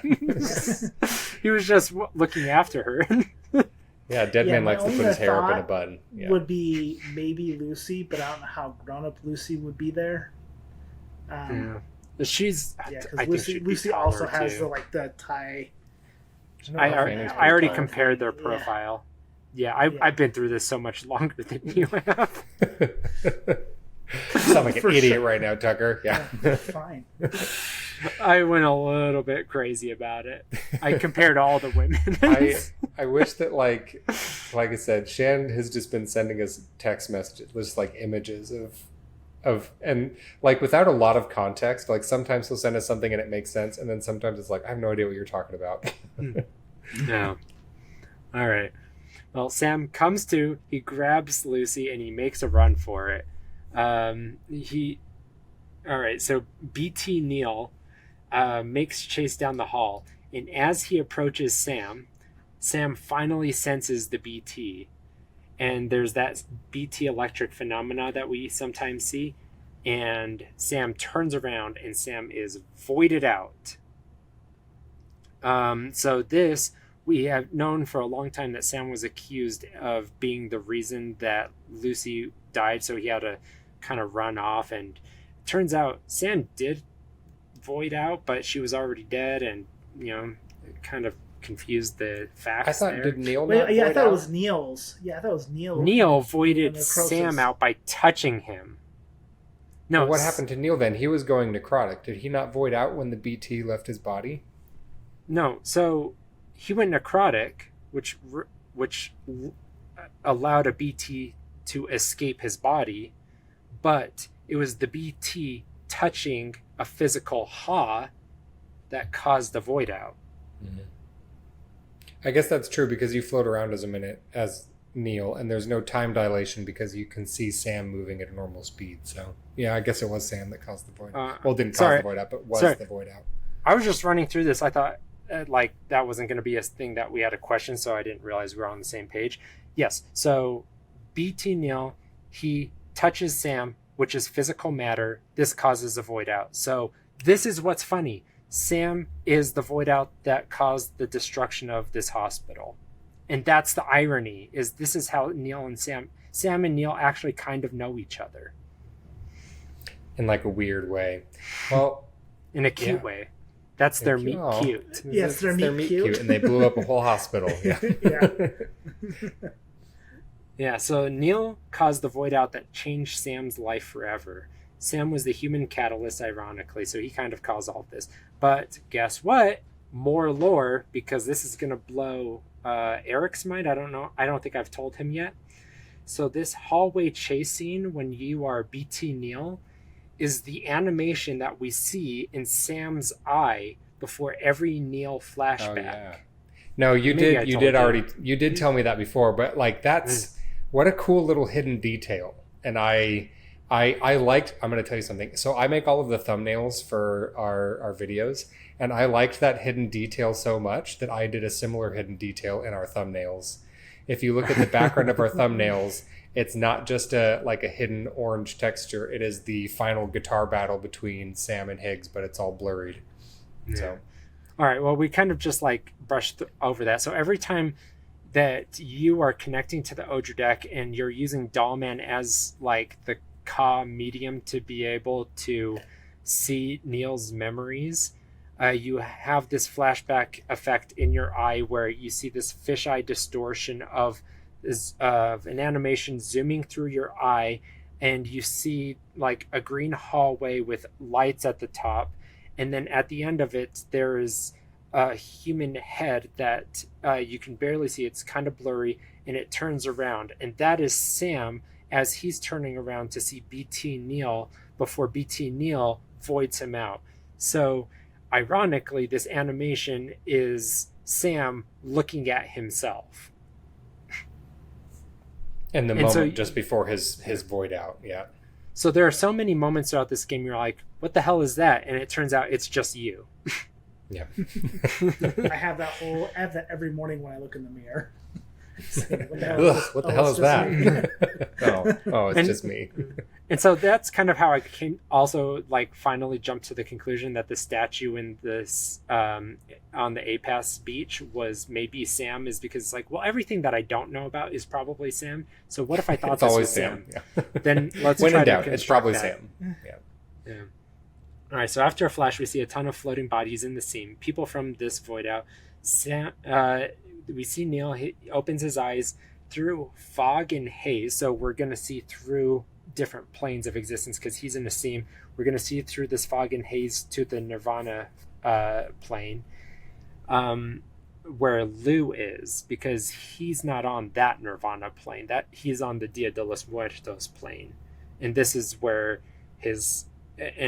because there are different states of, like, we have the body floating in the seam, which is different from the Ka that can travel around. Like, we don't really talk about how that's different, because when you die as a repatriate, you have like the body that's behind you, and then you're the Ka that floats around to your beacon and then goes into your mouth.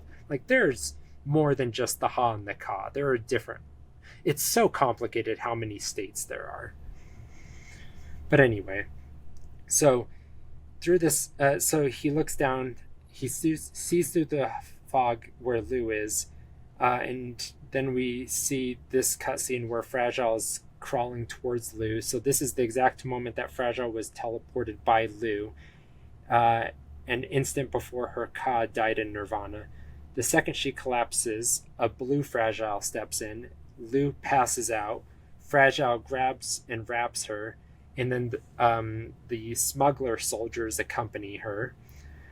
And so as they're walking forward, that's when we see the cement rubble start to rise, and they seem to be rising directionally, and that's where I was like, maybe that's symbolically representing this moment where, in my opinion, it's constructing giant cement statue of Sam on Nirvana plane that then overlaps with the APAS beach plane. Maybe. Yeah. Please give it to me. I mean, like I said, I don't know enough to argue it, so it makes sense to me. Because this would be ground zero for the APAS explosion, where there's a bunch of like brutalist building architecture, all cement, and that could all be repurposed for a giant ass statue. Yeah. All these distro centers and all that. Anyway, so they walk through APAS 4000 Nirvana, then they walk through the hospital seam, then they walk through the Dia de los Muertos Nirvana. So she's walking through all these planes. This is all basically symbolic, by the way. This doesn't really happen, but it's also helping elucidate some lore about how these things kind of connect, even though it's symbolic. She then hands the child through all of the Nirvana Shadow's hands. The child becomes an adult chrysalis. Chronobiotes are floating above, and Lou emerges. Neil, like a badass, does what he was supposed to do the entire time, and marches Lou out of this area. I love this. The vibes of this scene and how it feels like Neil, like his Revenant vibes are so badass. I love him in this moment. Well, and I think you were talking about Neil arcing when he pushes Sam out of the way, but I think that an argument could be made for this part as well, where he earlier was willing to sacrifice Lou to save Lucy, and then here, Lou, as a living being, has been brought to the land of the dead where he is, and he's like, okay, now I'm gonna make good, and I'm gonna take care of her. Well, this is all symbolic. She's not here right now. Well, but she's physically in the Dia de los Muertos, land of the dead, where... Not right now. Well, no, but that's where they're taking her there right now, is what I'm saying, right? Like, that's where she ends up. No, she's already left this place, because she's in the in-between, because she's in the giant circle where they're leaving the beach. Well, then how did Sam find her there when he was in the conflagration chapter? He did find her there, but so did she go back there, or no? This is all a symbolic thing. Like she wasn't a baby again, and Fragile didn't just pick her up there and then march her through those areas. So Lou was in the chrysalis. She flies into Amelie's beach. She becomes a baby as if for a moment. And then Fragile drops her off on the ground. Amelie pushes Sam down, and then Sam is holding baby Lou, but that's all fake. Then he sees adult Lou on the shore of the beach. He grabs adult Lou, gets her on the DHV Magellan. They all strap into the DHV Magellan with Tomorrow. They get into their giant circle and they say, let's go home. So Tomorrow is in this circle with them, and then they get into the jumping in between space, and then it plays out this symbolic moment of Fragile delivering Lou to Neil to deliver to Sam. Yeah, sorry, that's what I meant. I know that it's like that this scene is symbolic, but I was saying that while Tomorrow was trapped in the Dia de los Muertos scene before Sam found her, that Neil was having some kind of guardianship over her. Yes.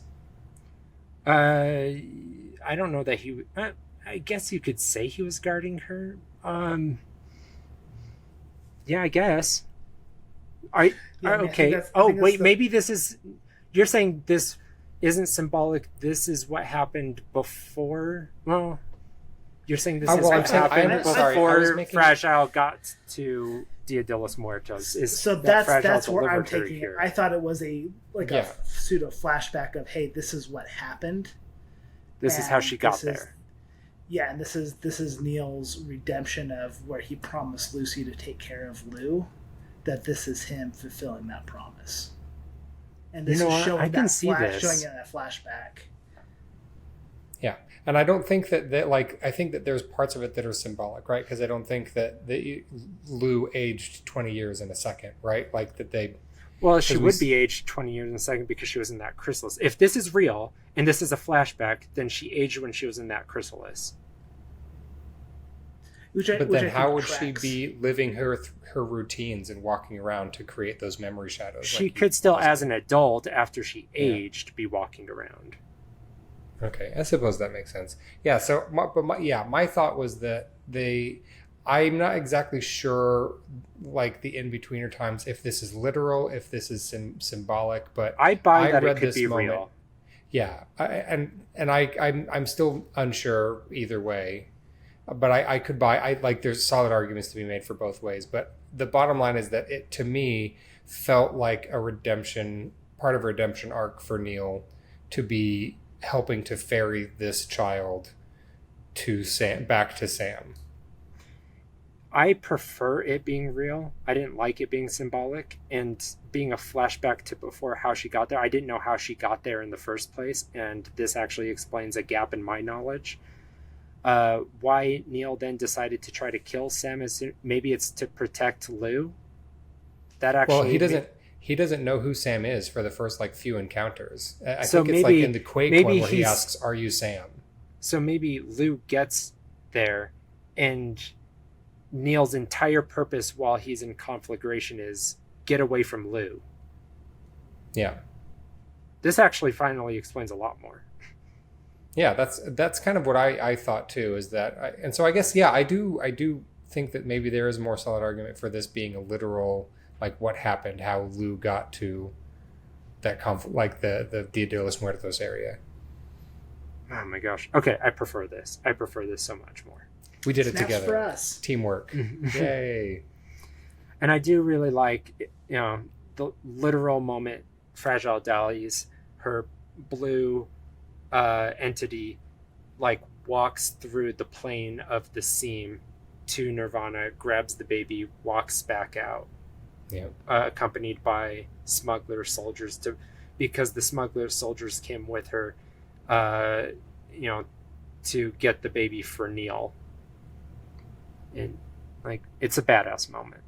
Super cool. And the music that's playing is just really lots of swelling emotions and just really beautiful imagery. Very satisfying way to kind of show Fragile's sacrifice and Neil's vigilance. Okay. Well, on the DHP Magellan, they all awake, and for some reason, only now discover that Lou is actually his daughter. What? Or at least is Lou. They knew it was his daughter, but she comes to last crying. So this is well acted, in my opinion, for Elle Fanning. I really like her acting here. To come in so late into the cast and be able to execute this emotionally raw moment. She says, "I remember now the journey the two of us went on together. I'm your Louise." So her remembering the BB days, in my opinion, are a fantastic consolation for missing the years in between. Yeah. I'm not sure exactly how those memories work. I guess we see that Sam is able to regain some of his memories from when he was a BB. In the first game, when he connects to the BB pod, we see Sam remember some of his father, Cliff Unger, when Sam was in the BB pod. And so I'm assuming that Tomorrow is able to remember some of those things as well in a similar fashion. But yeah, I love the idea.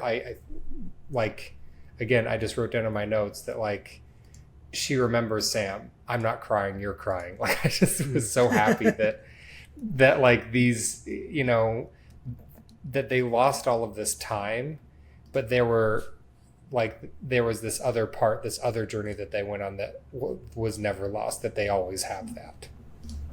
Yeah. It gives them more time than if she just forgot all the baby years too. Yep. All right. Yeah. All of this happened. Let's see. Anyway, so I think you could basically after this. No, so I love it ends as simply as it could for Sam, where she just says, "I'm your Louise," and of course he just says, "Yeah." Yeah. I don't have feelings. My name's Sam. No, I did think that this was kind of like, I feel like maybe Sam should be a little more excited here. I would be a little more. I was more excited. I was crying in my chair. I was so happy, and Sam's just like, yeah. No, well, I thought that like the simplicity of his acting, it did feel like a simple contentness that usually he has a simple cynicism that's like, well, everything goes wrong, so why even care about anything?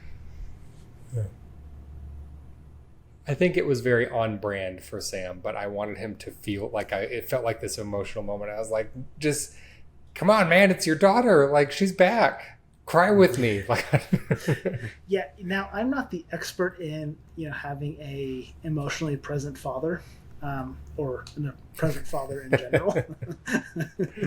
But yeah, feels like even if you aren't emotionally available, you should be a little bit more excited your long lost daughter is alive. It's a fair argument. but you know what? We love Sam.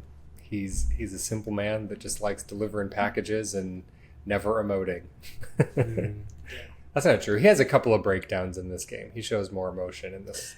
He was more excited about singing Raindrops than he was about his daughter being alive. Well, he likes singing Raindrops. Or maybe he's like the rest of us. We figured it out like 10 chapters ago. Yeah, he was just waiting for everyone else. He's just like, I don't want to spoil it. Yeah. She's like, I'm your Louise, and he goes, I know, duh. Like, figure that in chapter obviously. 7. Why use many words when few words do trick? Yeah. All right. Well, after this, we get the epilogue where Lou is a smoker, has fragile. Oh my gosh. Hands. Okay, I just want to stop right here. This almost ruined the entire game for me. I was yelling at my screen, "You're smoking!" Well, she's a porter too. You're lots of walking around. You need your lung capacity. Come on, Lou. You're smarter than that. Just so disappointed. Yeah. We're not mad. We're just disappointed. Exactly. As any father should be. She has Sam. Well, and we get to be surrogate fathers during this game, so it's right to be a little bit angry. She has Sam's photo, the Misanga, a picture of Rainey having had her child. I had the guess that life flows out of the upper beach, and so when Amelie sealed her beach, it prevented new life from being created out of, I think, chiral mammals birth life into the seam, which then allows them to transition into the world, and so that had happened 11 months before this game started. So I think that moment she sealed her beach, no new babies were being born. That's my guess. So when it had opened for a moment, I think it allowed new life to be born. I don't know for sure, because the baby was right at the 7-month mark where it was right in between life and death, and probably needed the cod to be able to transition into this plane. I don't really know for sure. I do like how she keeps all of these pictures in like a little toy BB pod on her chest. And I just think it's kind of like full circle symbolism that, what was most important to Sam on his journey, he kept in his BB pod, and she's doing the same. But it's like pictures of her actual family, who is Sam, and then her found family, which is, Fragile and Rainy and everyone else on the DHV Magellan. Yeah. She's able to just blow out her cigarette and it completely welts, so she can still age things, but can now do it with her breath. So her powers have evolved. And you look off in the distance, so you can see the plate gate has turned into hands for some reason. I don't think we need a Death Stranding 3. I don't know that it's alluding to that. It's just showing that his world is always more complicated and more interesting if we wanted it. So do we think, is this the same plate gate, or do we think this is a new plate gate? Because APAS talked about how connecting the chiral network, connecting all of Australia, would likely generate new plate gates. And so if they are planning on doing a third game, I can see a plate gate opening up to, wherever else they want to do a third game. And then this time you play as Tomorrow. I could see it. I could see you've connected, this is decade or two in the future, and a lot more has been connected, but like what story hasn't been told, I don't know. I don't know. I feel pretty satisfied with how this ends, but that being said, if they do make a Death Stranding 3, I'm gonna buy that crap day one. Yeah. And I'm gonna play it. Sam's clearly dead at this point. You think so? Yeah, I think this is what she's alluding to. She's talking about how she loves porters. She has everybody's keepsake. Well, it just feels like she's starting a new chapter.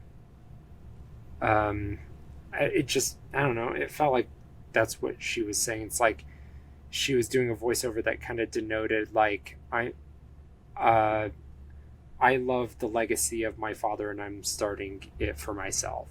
So, but Sam being a repatriate, do you think the same thing, like the change in the world or whatever happened, the same thing that causes like that all of the still babies to finally be born made it so that Sam could finally die if we do think he is dead? You're right. I mean, he is a repatriate, but you're right. He could just be Can alive. repatriates die of old age? So I like that theory a lot. Maybe he is dead and there's, this is kind of her story where she's going on her own journey. Or maybe he'll, in Death Stranding 3, he'll be on the DHV Magellan or whatever that game's equivalent is. Die Hardman will do another cool dance. I really don't know how they could top this game. Like I think, of course, I'd love to see another one and play another one, but I'd be perfectly satisfied if they didn't make another one too. Like, yeah, I don't really know how you can go bigger than the ending for this game. Yeah, it feels like a very solid, just like bow on top. The ending of the Death Stranding world. Yeah, but who knows? There might be some other theme that to explore. We have connection. We have loss and isolation. Maybe there's a rebirth type of theme that wants to explore. Who knows? I mean, I also wouldn't mind Kojima doing something brand new. I'd love to see that. Well, he's working on 2 other new IPs. Yeah. It's Life Stranding. There's Fizz Int. Well, there's the one that's like an Xbox exclusive. It's like a horror game, right? Yeah, I didn't know it was Xbox exclusive. I hope maybe it's not anymore. I think figure that out. It was originally announced because Xbox they need years. I mean, they've been dealing away with exclusives pretty aggressively, which they need to. Xbox needs to do away with Xbox. And then Fizzint is an action espionage game, but also going back to his roots. Yeah, and then I've been following Shad PS4 emulator. There's a subreddit where it's like it's getting pretty like it's iterating relatively quickly, and it's getting somewhat close to being able to play PT. And it's like, I really want to play PT. Oh, yeah. I don't want to watch it. I want to play it. No, that's one that you can't, because it was like a limited time. So PT is like a concept for a game that was going to be Silent Hill that was produced by Kojima and released on PS4. But then it was made not available anymore. And so the only way to play PT after the initial like download window was to buy a PlayStation or that already had it downloaded on there, or to find a friend who already had it and play it there or something. But it's not a game that you can download. The only way you can play it is if someone has a PS4 that already has it downloaded and you can play it there, which is like, but I think it's like, it takes like an hour or something to play through it, but it's just a weird psychological trip of like a little miniature horror game that's apparently very cool. And I'd love to play that. I agree. It'd be super cool. Yeah. Not something I want to spend hundreds on just for like the duration of it. That's beyond how much I want to pay per hour of content. But if it's within the next year that I could get it emulated, then I'm there for it. And I know that there are games that have been made in its likeness, but I want the real thing, and then I'll play the others. Yeah. None of this watered down nonsense. I don't trust them. If it's even slightly not the same thing, then I don't want it. All right. Well, anything else? I got nothing. Well, that's going to do it for us today. Please like, comment, subscribe. You can find us wherever you find podcasts. Bye. Bye. Bye. Outro. Bleep-a-doof, bleep-a-deep, bloop-a-dee-blow.